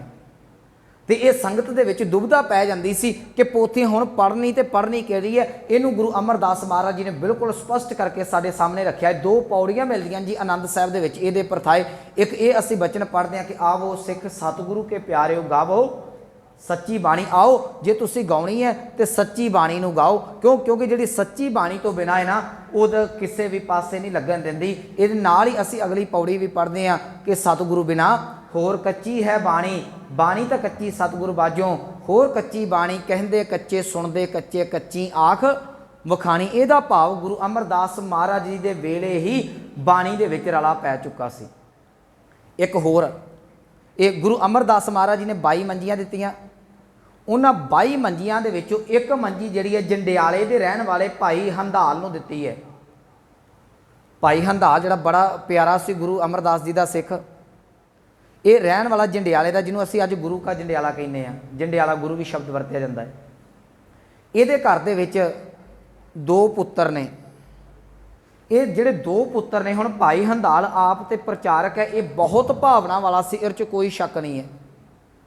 पर ये जिहड़े गां दो पुत्र ने, वो दो पुत्रां दे कोल जदों गुरु घर दा पैसा गया ना, वो पैसा अजाशी वाले पासे चला गया। एक गल इत्थे याद रखियो, जिहड़ा साडे प्रचारकां नूं रागियां ढाडियां नूं माया दित्ती जांदी, ये गुजरान वास्ते दित्ती जांदी, अजाशी वास्ते नहीं। क्योंकि जिहड़ा संगत दा पैसा है ना, ये अरदासां दे नाल भरिया हुंदा है। खाना सौखा है, इनू पहुँचाना बड़ा औखा है। कई विद्वानों ने लिखिया, मैं हल्का जिहा टच कर जाना, कहते गुरु घर दियां रोटियां तीन काम करेन, मत मारन हड्ड गालन काम करना देन। याद रखियो, जे प्रचारक दे कोल, ग्रंथी दे कोल, रागी ढाडी दे कोल नाम सिमरन नहीं, संगत दा पैसा जिहड़ा ओहदी मत भी फड़ के मार दिंदा। ये गल याद रखियो, औलाद ते असर पैंदा। भाई हंधाल दे नाल इहो कुछ होया। भाई हंधाल प्रचार करते रहे, पर घर वाले पासे वो ध्यान ना दे सके। इन्हां दे दोवें पुत्र जिहड़े ने वो इन्ने क जीवन गर्क गए। बच्चे बैठे ने, मैं इक्को शब्द वरत देना, इन्हां दे संबंध जिहड़े वेसावां दे नाल, वेशवा दे नाल हो गए। इन्हां दा जीवन जिहड़ा गर्क चुका होया है। तो ये दो पुत्रां दे, इन्हां दे विचों एक पुत्र दा नाम है बिधी चंद। ये बाबा बिधी चंद गुरु हरगोबिंद साहिब वाला नहीं, ये भाई हंधाल दा पुत्र है। जिस वेले संगत ने इन्हां नूं फिर गुरु घर दे विचों कढ दित्ता भी तुहाडीआं जिहड़ियां कुरीतियां ने जीवन दे विच, जीवन साफ नहीं, इन्हां ने गुरु घर दे दोख दे विच आके जिहड़ी भाई बाले वाली ਜਾਂ पुरातन जन्म साखी गुरु अंगद देव महाराज जी ने लिखाई सी ना, कि आपने पढ़िया होवे, ये वो जन्म साखी नूं इन्हां ने की कीता, साड़ के अपने कोलों वाधू साखियां करके ते नवीं जन्म साखी तैयार की। सो इन्हां ने भी बाणी दे विच कच्चियां जिहड़ियां कविता रच के बाणी दे विच रल गड्ड करन दा कोशिश की। एक बाबा मोहन वालियां पोथियां दे विच रल गड्ड सी, एक हंधाल दे पुत्र बिधी चंद ने रल गड्ड पाया होया सी। इस तरीके दे नाल गुरु अमरदास महाराज जी दे वेले तो ही जिहड़ा पोथियां दे विच जिहड़ा वो बाणी दे विच रला पैन लग पिया। गुरता गद्दी गुरु अर्जुन साहिब महाराज जी दे कोल है। पर जिस वेले गुरता गद्दी गुरु अर्जुन साहिब महाराज जी दे कोल आउंदी है, उत्थे एक गल फिर होर समझण वाली है कि गुरु अर्जुन साहिब महाराज जी का जिहड़ा विरोध है, उन्हां दे घर तो उन्हां दा भराता बाबा जिहड़ा है वो प्रिथी चंद करदा पिया है। उन्हें विरोध दे विच की कीता जी, गुरु अर्जुन साहिब महाराज जी ने हरमंदर साहिब बनाया, दरबार साहिब। उन्हें अपने सौहरे पिंड हेहर नगर दे विच लाहौर की धरती के उत्ते एक जिहड़ा सी हरमंदर की सेम कॉपी के उत्ते उत्थे भी हरमंदर बना दिता। जे गुरु अर्जुन साहिब महाराज जी गुरता गद्दी ते बैठे ने, ते प्रिथी चंद कहंदा कि मैं भी गुरु, वो भी गुरता गद्दी ते बैठ गया। गुरु घर दे विच रागी ने ते प्रिथी चंद ने भी जिहड़ा इन्हें भी रागियां नूं खरीद के अपने घर दे विच लै गया। गुरु अर्जुन साहिब दे कोल मसंद ने, इन्हें भी मसंद इकट्ठे कर लए। गुरु घर दे विच लंगर लगदा है, संगत नूं इकट्ठिया करके अपने घर च लै गया। इहदे घर च भी लंगर लगदा है। इन्हें सारा इंतजाम किया, सारा ढोंग किया, पर एक थां दे उत्ते एक गलती खा गया। जोत तो यह रब दी सी, इन्ना कुछ करन दे बावजूद भी गुरु ना बन सकिया। जिस वेले ये गुरु ना बन सके, ये हुण बड़ा कलपिया। पर जिस वेले इन्हें बिल्कुल सेम कॉपी मार दी, हरमंदर साहिब दी जिहड़ा बराबर ते विच हरमंदर बना दिता गया, गद्दी ला के बैठन लग पिया। संगत जिहड़ी सी दुविधा दे विच पै गई। ਉਹਦਾ एक कारण से ਆਪਾਂ ਨੂੰ बार-बार पिछोकड़ च जाना पैंदा है। गुरु नानक साहब महाराज जी वो बेदी ने, गुरता गद्दी जिहड़ी है गुरु अंगद देव महाराज जी नूं दित्ती जांदी है, ते गुरु अंगद देव महाराज जी त्रेहन ने। जिस वेले गुरता गद्दी गुरु अंगद देव महाराज जी दे कोल आई, ते संगत नूं स्पष्ट हो गया कि भलिया गुरता गद्दी हुण बेदियां दे कोल नहीं रही, ये गुरता गद्दी त्रेहना दे कोल आ गई है। गुरु अमरदास महाराज जी भले ने, त्रेहना दे कोलों जिहड़ी गद्दी है ये भलियां दे कोल आ गई। संगत नूं फिर निर्णय करना सौखा हो गया भी गद्दी जिहड़ी भलियां दे कोल है, गद्दी त्रेहना दे कोल नहीं हो गई, संगत गुरु अमरदास जी दे कोल आ गई। गुरु रामदास महाराज जी सोढ़ी ने, इतों गल बात बिगड़ती है, चली पीढ़ी सोढ़ियां रूप दिखावन वारों वारी। गुरु रामदास महाराज जी तो बाकी जिहड़ा भी परिवार है ये सारा सोढ़ियां दा है। हुण गुरु रामदास महाराज जी सोढ़ी ने, भलियां वारी ये गल स्पष्ट हो गई कि गद्दी जिहड़ी है सोढ़ियां दे कोल है। गुरु रामदास महाराज जी तक ये गल स्पष्ट हुंदी रही। गुरता गद्दी आ गई गुरु अर्जुन साहब जी दे कोल। इत्थे दुविधा खड़ी हो गई, संगत पुछदी है गद्दी किहदे कोल है, कहिंदे जी सोढ़ियां दे कोल है। गुरु अर्जुन साहब भी सोढ़ी ने, प्रिथी चंद भी सोढ़ी है।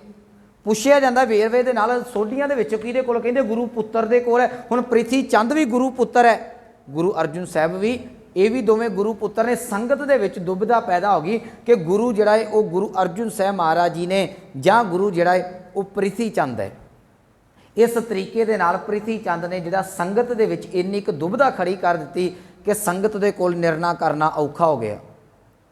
पर यह अपने समय के नाल चलता रहा। इत्थे कुछ नाम मैं फिर अर्ज करांगा, उन्होंने ध्यान नाल याद रख लियो, अपने काम आउणगे। प्रिथी चंद, इहदे घर च पुत्र पैदा होंदा मेहरबान, मेहरबान के घर च पुत्र पैदा होंदा चतुरभुज, चतुरभुज के घर पुत्र पैदा होंदा चरण कमल। ये इस तरीके दे नाल चलदे ने। हुण प्रिथी चंद इहदे घर च पुत्र पैदा होया मेहरबान, ते मेहरबान नूं इहने की कीता, प्रिथी चंद ने गुरु अर्जुन साहब जी गुरता गद्दी ते ने। प्रिथी चंद ने अपने वल्लों ही जिहड़ी संगत आउंदी है उन्हां दे सामने गुरता गद्दी अपने पुत्र नूं दे दित्ती मेहरबान नूं। कहन लगा कि बेटा मेरे पुत्र एक गल ध्यान नाल सुनी, मैं गुरु अर्जुन के मुकाबले हरेक चीज़ करके वेख लई, रागियां दे नाल रागी, रवाबियां दे नाल रवाबी लिआंदे, मसंद भी खरीदे, हरमंदर की कॉपी मार के हरमंदर भी बनाया, पर मैं गुरु नहीं बन सकिया। मेरे च एक कमी रह गई। वो पुੱਤ पुछदा हुण मेहरबान कमी की, कहंदा मैं बाणी नहीं उचारण कर सकिया, मेरे को बाणी नहीं उचारण की गई। हुण मेहरबान कहंदा पिता जी आह कमी तुहाडी मैं पूरी करांगा। हुण मेहरबान दा जिहड़ा मेहरबान है प्रिथी चंद दा पुत्र, एक कविता रचदा है, कविता रचदा, इहनूं भाषा का बड़ा ज्ञान है। सानूं ग्रंथां दे विचों गवाही मिलदी है जी। पुत्र पृथ्वीए दा कह लगे मेहरबान पुत्र पृथ्वी दा कविशरी करे, हिंदवी फारसी गुरमुखी नाल संस्कृत पढ़े, तिन भी बाणी बहुत बनाई भोग श्री नानक जी का पाई। हुण इन्हें मेहरबान ने की कीता कि बहुत बाणी रच दित्ती, वो बाणी का जिहड़ा भोग पाया जाता। अज भी जिहड़ा एक कवि कविता लिखदा वो अपने अखीर ते अपना नाम दिंदा भी ये मेरे वालों उचारण है, पर यह गुरु नानक साहब के घर जिन्नी भी गुरु साहबानां वालों बाणी उचारण की गई वो सारी की सारी बाणी नानक मोहर के थल्ले है। गुरु अंगद देव महाराज जी का श्लोक असीं पढ़ते हैं, जे सौ चंदा उगवै सूरज चढ़े हजार, इते चानन हुंदे गुर बिन घोर अंधार। ये जिन्ना भी गुरु अंगद देव महाराज जी के बचन इन्हां सारियां दे विच नानक मोहर आएगी, अंगद नाम नहीं आएगा।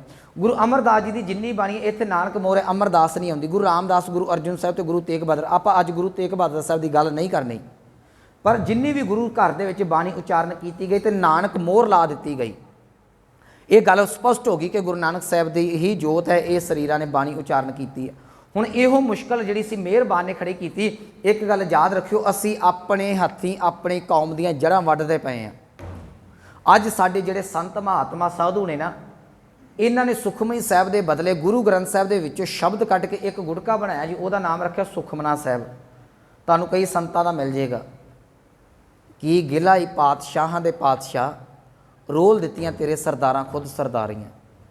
ये याद रखियो, अज ये रला पाया जा रहा है। जो सुखमनी साहब साडे कोल मौजूद है, सानू इन्हां बाबियां दे सुखमने की लोड़ नहीं सी। अज रखिया दे शब्द सानू मिलते हैं, दुख भंजनी का गुड़का मिलता है, माफ़ करना शब्द हज़ारे मिलते हैं। ये जिन्ने भी शब्द ने सुखमना साहब है, ये गुरु ग्रंथ साहब के वरले विरले शब्द कट के एक गुड़का बना दिता गया। कौम च दुविधा पाई गई है। याद रखियो, मेहरबान ने बाणी उचारण की, गुरु अर्जुन साहब ने सुखमनी साहब उचारण की, मेहरबान ने सुखमना साहब उचारण किया।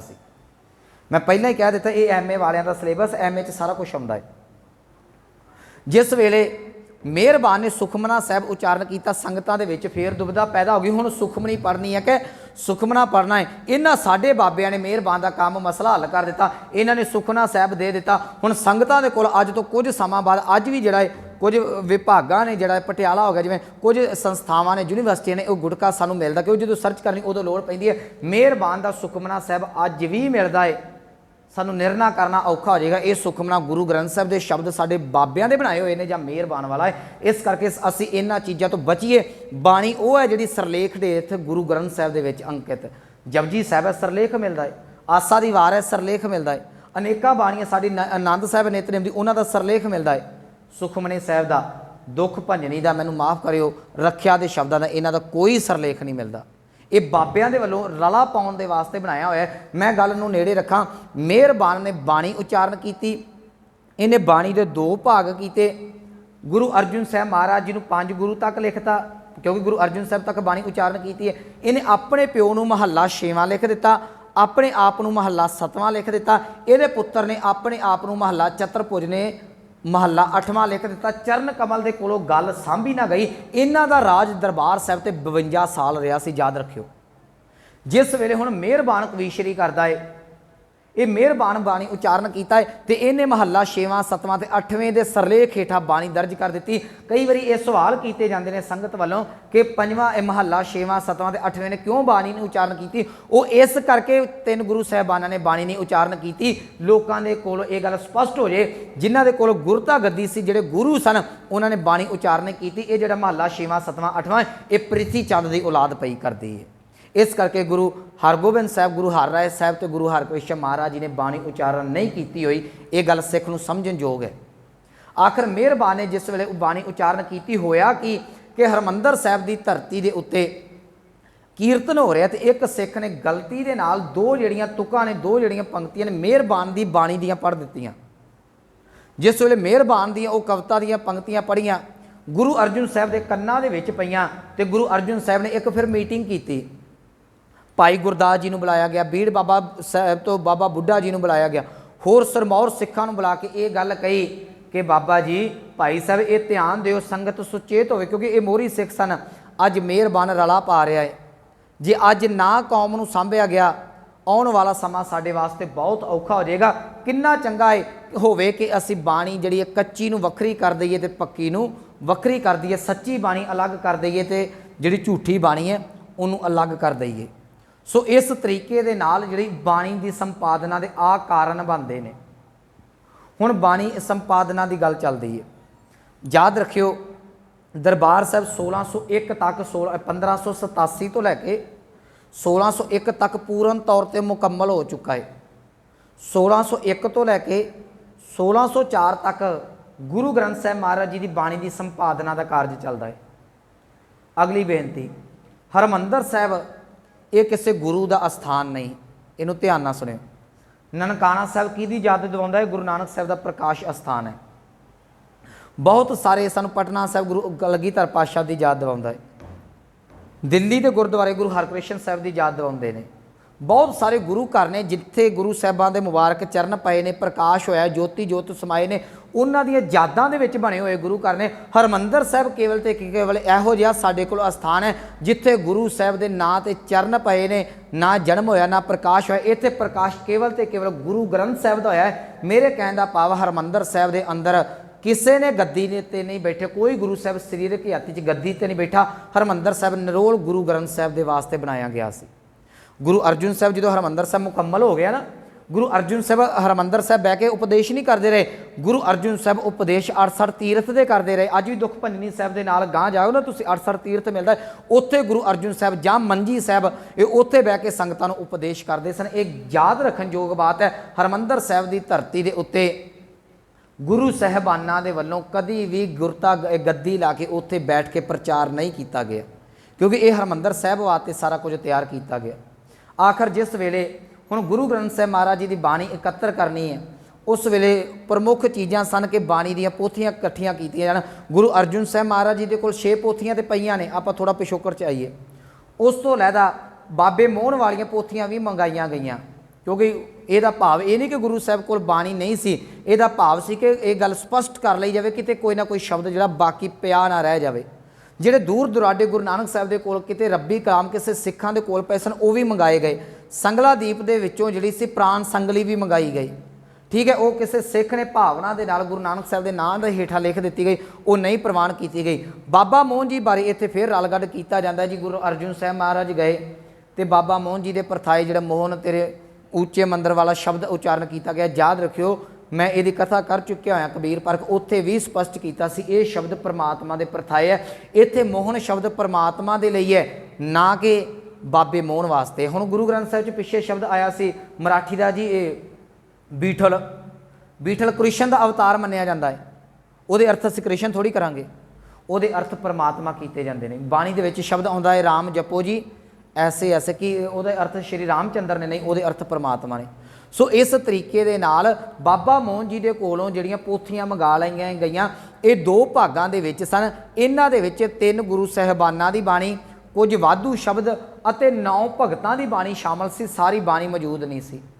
थां पर थां दे उत्तों पोथियां जिहड़ियां इकट्ठियां करके एक थां दे उत्ते इकट्ठियां कर लईआं गईयां। हुण गांह दे ड्यूटियां लगदियां ने। पहला काम सी ये गुरु ग्रंथ साहब की संपादना किहड़े थां दे उत्ते कीती जावे। वो एकांत वास्ते कोई सैपरेट जगह चाहिए, वो वास्ते जिहड़ा सी रामसर की धरती चुनी गई, शहीदा साहब के नाल जिहड़ा स्थान है उत्थे शमयाना लाया गया। उसका एक कारण से उत्थे रुखां दा झुंड सी ते जिन्ने भी रुख ने वो इहो मैं कह देवां अज वांग एयर कंडीशनर का काम देंदे सन, AC का काम देंदे सन। क्योंकि जदों भी तुसीं कोई लिखावट करदे जिन्ना कुछ लिखिया जाता है, बहुत ज़्यादा गर्मी होवे ते हत्थ नूं पसीना आउंदा है ते पसीने दे नाल कागज़ जिहड़ा वो गिला हो जाता, खराब हो जाता, तां भी लिखावट दे विच गड़बड़ हुंदी है। ज़्यादा ठंड होवे हत्थ कंबदे ने तां भी जिहड़ी वो लिखाई अगे पिछे हुंदी है, तां भी लिखावट 'च प्रॉब्लम आउंदी है। हुण जिहड़े रुख ने ये गर्मी ते सर्दी नूं सहारदे ने। उत्थे एक तलाऽ लागे खुदा के गुरु अर्जुन साहब महाराज जी ने जिहड़ा सी शमयाने ला के तंबू ला के सारा इंतजाम करके रामसर की धरती चुनी गई। उत्थे गुरु ग्रंथ साहब की हुण संपादना की जानी है। ये कारज 2.5-3 साल चलता है। उस तो बाद ये लिखावट करेगा कौन? ये लिखावट करने वास्ते जिहड़ा सी भाई गुरदास जी नूं चुनिया गया, क्योंकि भाई गुरदास जी की बड़ी तीखण बुद्धि है। भाई साहब दियां सानूं 2 रचनावां मिलदियां ने, एक भाई गुरदास जी दियां वारां मिलदियां ने, एक भाई गुरदास जी के कवित मिलते हैं। तो भाई गुरदास जी दियां वारां नूं गुरबाणी की कुंजी भी कहा जाता। उसका कारण कि इन्हां नूं पढ़न दे नाल सानूं गुरमत की सोझी हो जाती है। बहुत बरीकी जिहड़ी निगाह सी भाई गुरदास जी की गुरबाणी के परथाए जां गुरबाणी व्याकरण के वास्ते, इस करके भाई गुरदास जी नूं चुनिया गया। भाई गुरदास जी नूं चुनन तो बाद हुण जिहड़ा इंतजाम की कीता जावे, कागज़ के उत्ते लिखनी सी कुछ गल्लां फिर इत्थे ध्यान देनियां पैणीਆਂ सानूं। सब तो पहलां चीन ने कागज़ बनाया जी 704 दे विच। बहुत लंबा समा बाद हिंदुस्तान की धरती ते आउंदा ये कागज़। हिंदुस्तान की धरती के उत्ते जिहड़ा 2 थावां दे उत्ते कागज़ बनदा सी, एक सियालकोट हुण पाकिस्तान च लगा, एक कश्मीर। सियालकोट का कागज़ कोई बहुता वधिया नहीं, कश्मीर का जिहड़ा कागज़ बहुत सोहना सी, बड़ा वधिया सी, हाई क्वालिटी का, उन्होंने मंगाया गया। ये इक्को दिन का कारज नहीं सी, सारी प्लैनिंग की जा रही है। पहला कागज़ मंगाया गया, वो कागज़ हुण की कीता कि कागज़ के 20-20 पत्रे लैके ना, पत्रे शब्द वरतांगे फ्रंट ते बैक दोवें पासे, आप अंग कहने उदों पत्रे वरते जाते हैं, इनू समझना सौखा होगा। 20-20 पत्रियां दी एक दत्थी बना ली गई, उन्होंने पत्रियां नूं इकट्ठा करके उन्होंने धागे नाल बन्ह दिता गया। उहदा कारण सी कि बाणी लिखदिआं किते शाही डुल जाए, कोई मुश्किल आ जाए तो सारे कागज़ ना खराब होण, थोड़े कागज़ खराब होण तो नवें कागज़ां ते फिर यह कारज शुरू कर लिया जाए। सो उन्हां कागज़ां दे उत्ते दोवें पासे लिखावट की जाती सी। वो एक थद्दी बना ली जाती सी, वो थद्दी बाद दे विच अकाल तख्त ते कोठा साहिब ते रखी जाती सी। ये मैं फिर बेनती कर देना। तो वो कई बारी बाणी लिखते ना, पत्रियां तो जगह बच जाती सी। हुण एक थद्दी बनाई कागज़ां दी, उत्थे बाणी लिखी गई, कंप्लीट हो गई, रात पै गई, कुछ हो गया, उन्होंने रख दी। अगले दिन दूसरे पत्रियां की थद्दी चुक ली। सो इस करके जी पुरातन साडे कोल बीड़ है ना, करतारपुर वाली बीड़, जिन्होंने भाई गुरदास जी ने लिखा, एक कुछ कहिंदे ने जी उहदे च पन्ने जिहड़े छड्डे होए ने गुरु तेग बहादुर साहिब ते नहीं, वो छड्डे होए ने, वो बाणी लिखण लग्गियां जिहड़े बच जांदे सन, वो छड्डे होए पन्ने ने, वो जगह बच जाती सी पेज दे उत्ते। सो मैं गल नूं नेड़े रखां।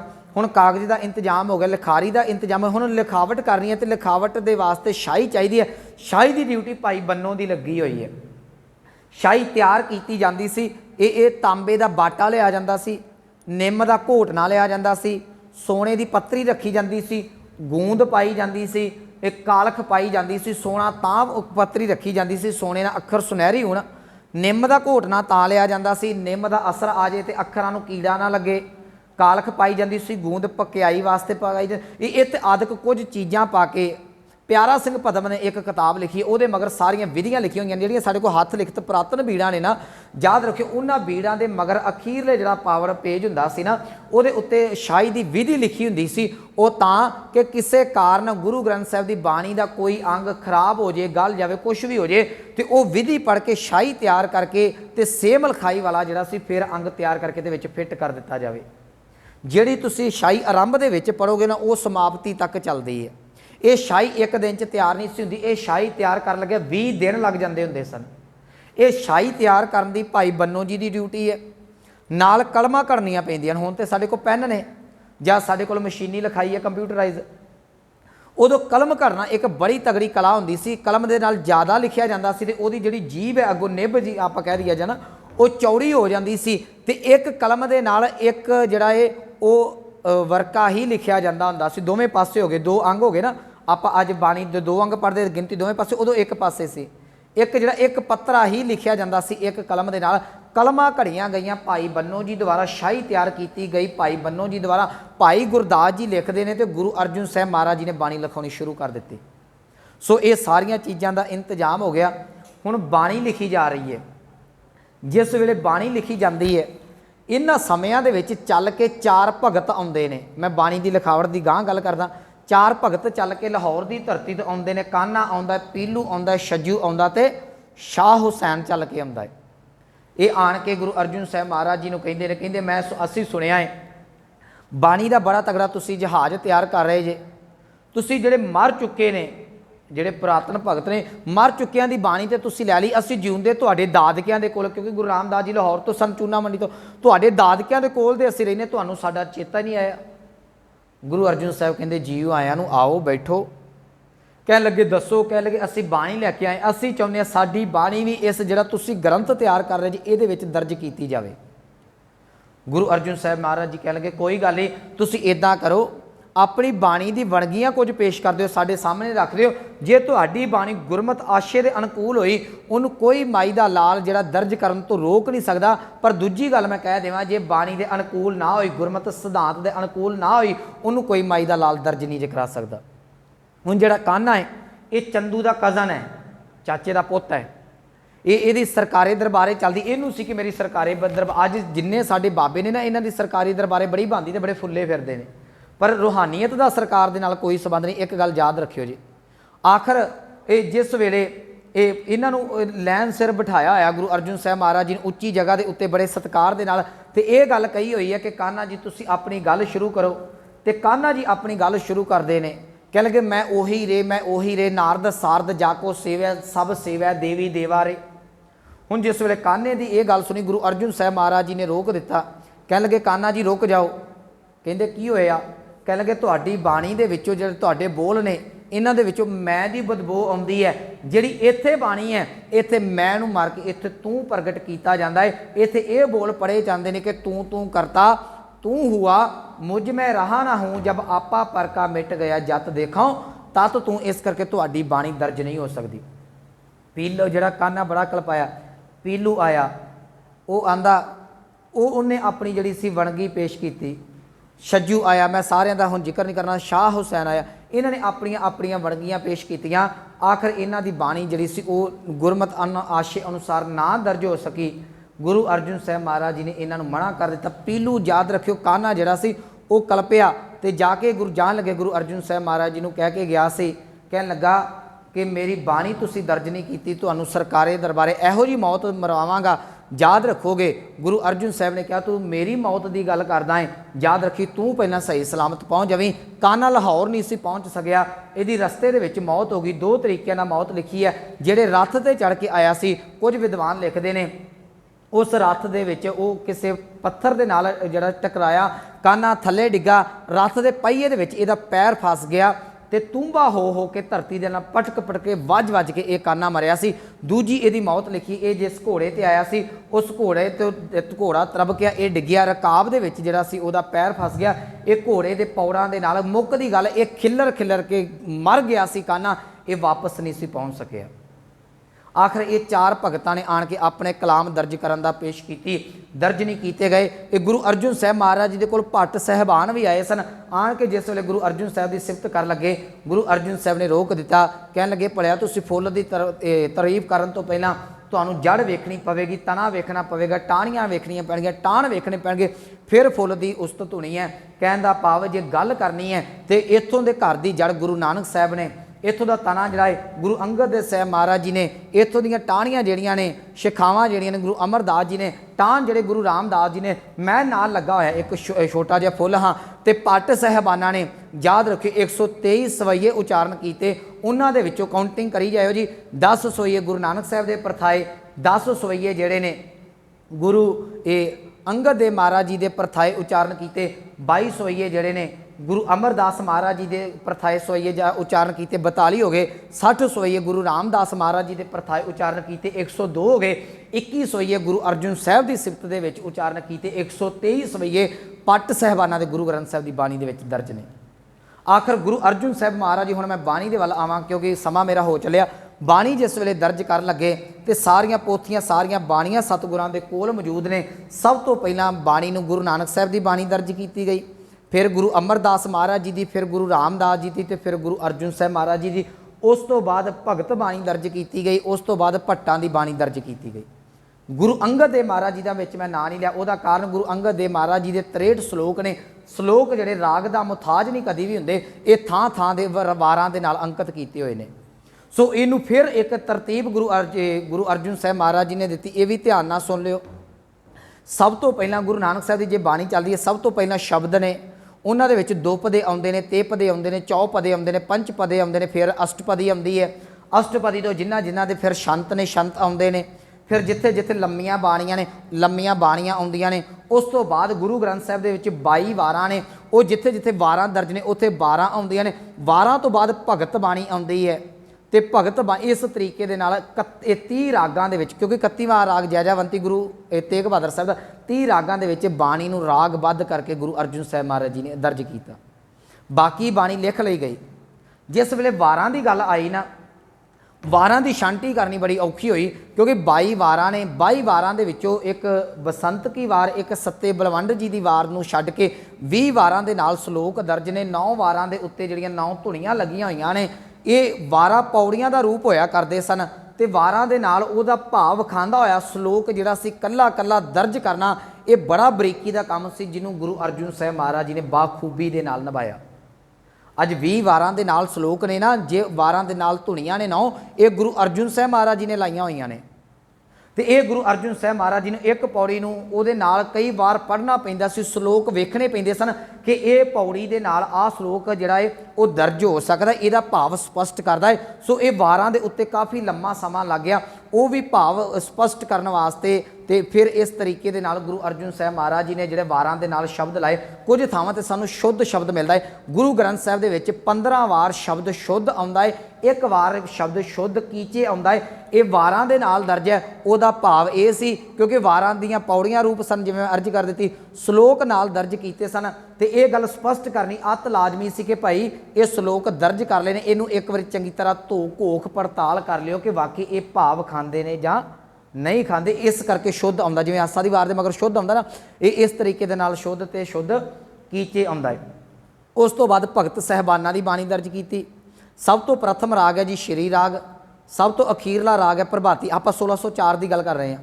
ਪ੍ਰਭਾਤੀ ਰਾਗ ਹੈ। ਸ਼੍ਰੀ ਰਾਗ ਦਾ ਜਿਹੜਾ ਉਚਾਰਨ, ਜਿਹੜਾ ਗਾਉਣ ਦਾ ਸਮਾਂ ਹੈ, ਉਹ ਰਾਤ ਦਾ ਪਹਿਲਾ ਪਹਿਰ ਹੈ। ਪ੍ਰਭਾਤੀ ਦਾ ਜਿਹੜਾ ਸਮਾਂ ਹੈ ਉਹ ਅੰਮ੍ਰਿਤ ਵੇਲਾ ਹੈ। ਇਹਦਾ ਭਾਵ ਸੀ, ਸਿੱਖਾ ਤੇਰੀ ਜ਼ਿੰਦਗੀ ਕਾਲੀ ਬੋਲੀ ਰਾਤ ਹੈ, ਤੂੰ ਸ਼੍ਰੀ ਰਾਗ ਤੋਂ ਚਾਲੂ ਕਰੀ। ਪ੍ਰਭਾਤੀ ਤੱਕ ਪਹੁੰਚਦਿਆਂ ਜਿਵੇਂ ਕਾਲੀ ਬੋਲੀ ਰਾਤ ਦਾ ਹਨੇਰਾ ਚੀਰਦਿਆਂ ਪ੍ਰਭਾਤ ਹੋ ਜਾਂਦੀ ਹੈ, ਬਾਣੀ ਪੜ੍ਹਦਿਆਂ ਤੇਰੀ ਜ਼ਿੰਦਗੀ ਦੇ ਵਿੱਚ ਗੁਰੂ ਸਵੇਰ ਚੜਾ ਕੇ ਰੱਖ ਦੇਵੇਗਾ। ਇਹ 30 ਰਾਗਾਂ ਦੇ ਵਿੱਚ ਬਾਣੀ ਦਰਜ ਕੀਤੀ। ਉਸ ਤੋਂ ਬਾਅਦ ਰਾਗ ਜਿਹੜੀ ਮੁਕਤ ਬਾਣੀ ਦਰਜ ਹੈ, ਉਹਦੇ ਵਿੱਚ ਜਿਹੜਾ ਹੈ ਭੱਟਾਂ ਦੇ ਸਵਈਏ ਆਉਂਦੇ ਨੇ, ਗੁਰੂ ਸਾਹਿਬਾਨਾਂ ਦੇ ਸਵਈਏ ਆਉਂਦੇ ਨੇ, ਚੌਬੋਲੇ ਆਉਂਦੇ ਨੇ, ਫੁਨੇਹ ਆਉਂਦੇ ਨੇ, ਗਾਥਾ ਆਉਂਦੀ ਹੈ, ਸ਼ਲੋਕ ਸੈਸਕ੍ਰਿਤੀ ਆਉਂਦੇ ਨੇ। ਇਹ ਉਹਨਾਂ ਦੇ ਵਿੱਚ ਫਿਰ ਅਖੀਰ ਦੇ ਉੱਤੇ ਸ਼ਲੋਕ ਆਉਂਦੇ ਨੇ, ਬਾਬਾ ਫਰੀਦ ਸਾਹਿਬ ਦੇ ਆਉਂਦੇ ਨੇ, ਭਗਤ ਕਬੀਰ ਸਾਹਿਬ ਦੇ ਆਉਂਦੇ ਨੇ, ਗੁਰੂ ਸਾਹਿਬਾਨਾਂ ਦੇ ਸ਼ਲੋਕ ਆਉਂਦੇ ਨੇ। ਬਕਾਇਦਾ ਟਾਈਟਲ ਦਿੱਤਾ ਹੋਇਆ ਕਿ ਸ਼ਲੋਕ ਵਾਰਾਂ ਤੇ ਵਧੇਕ।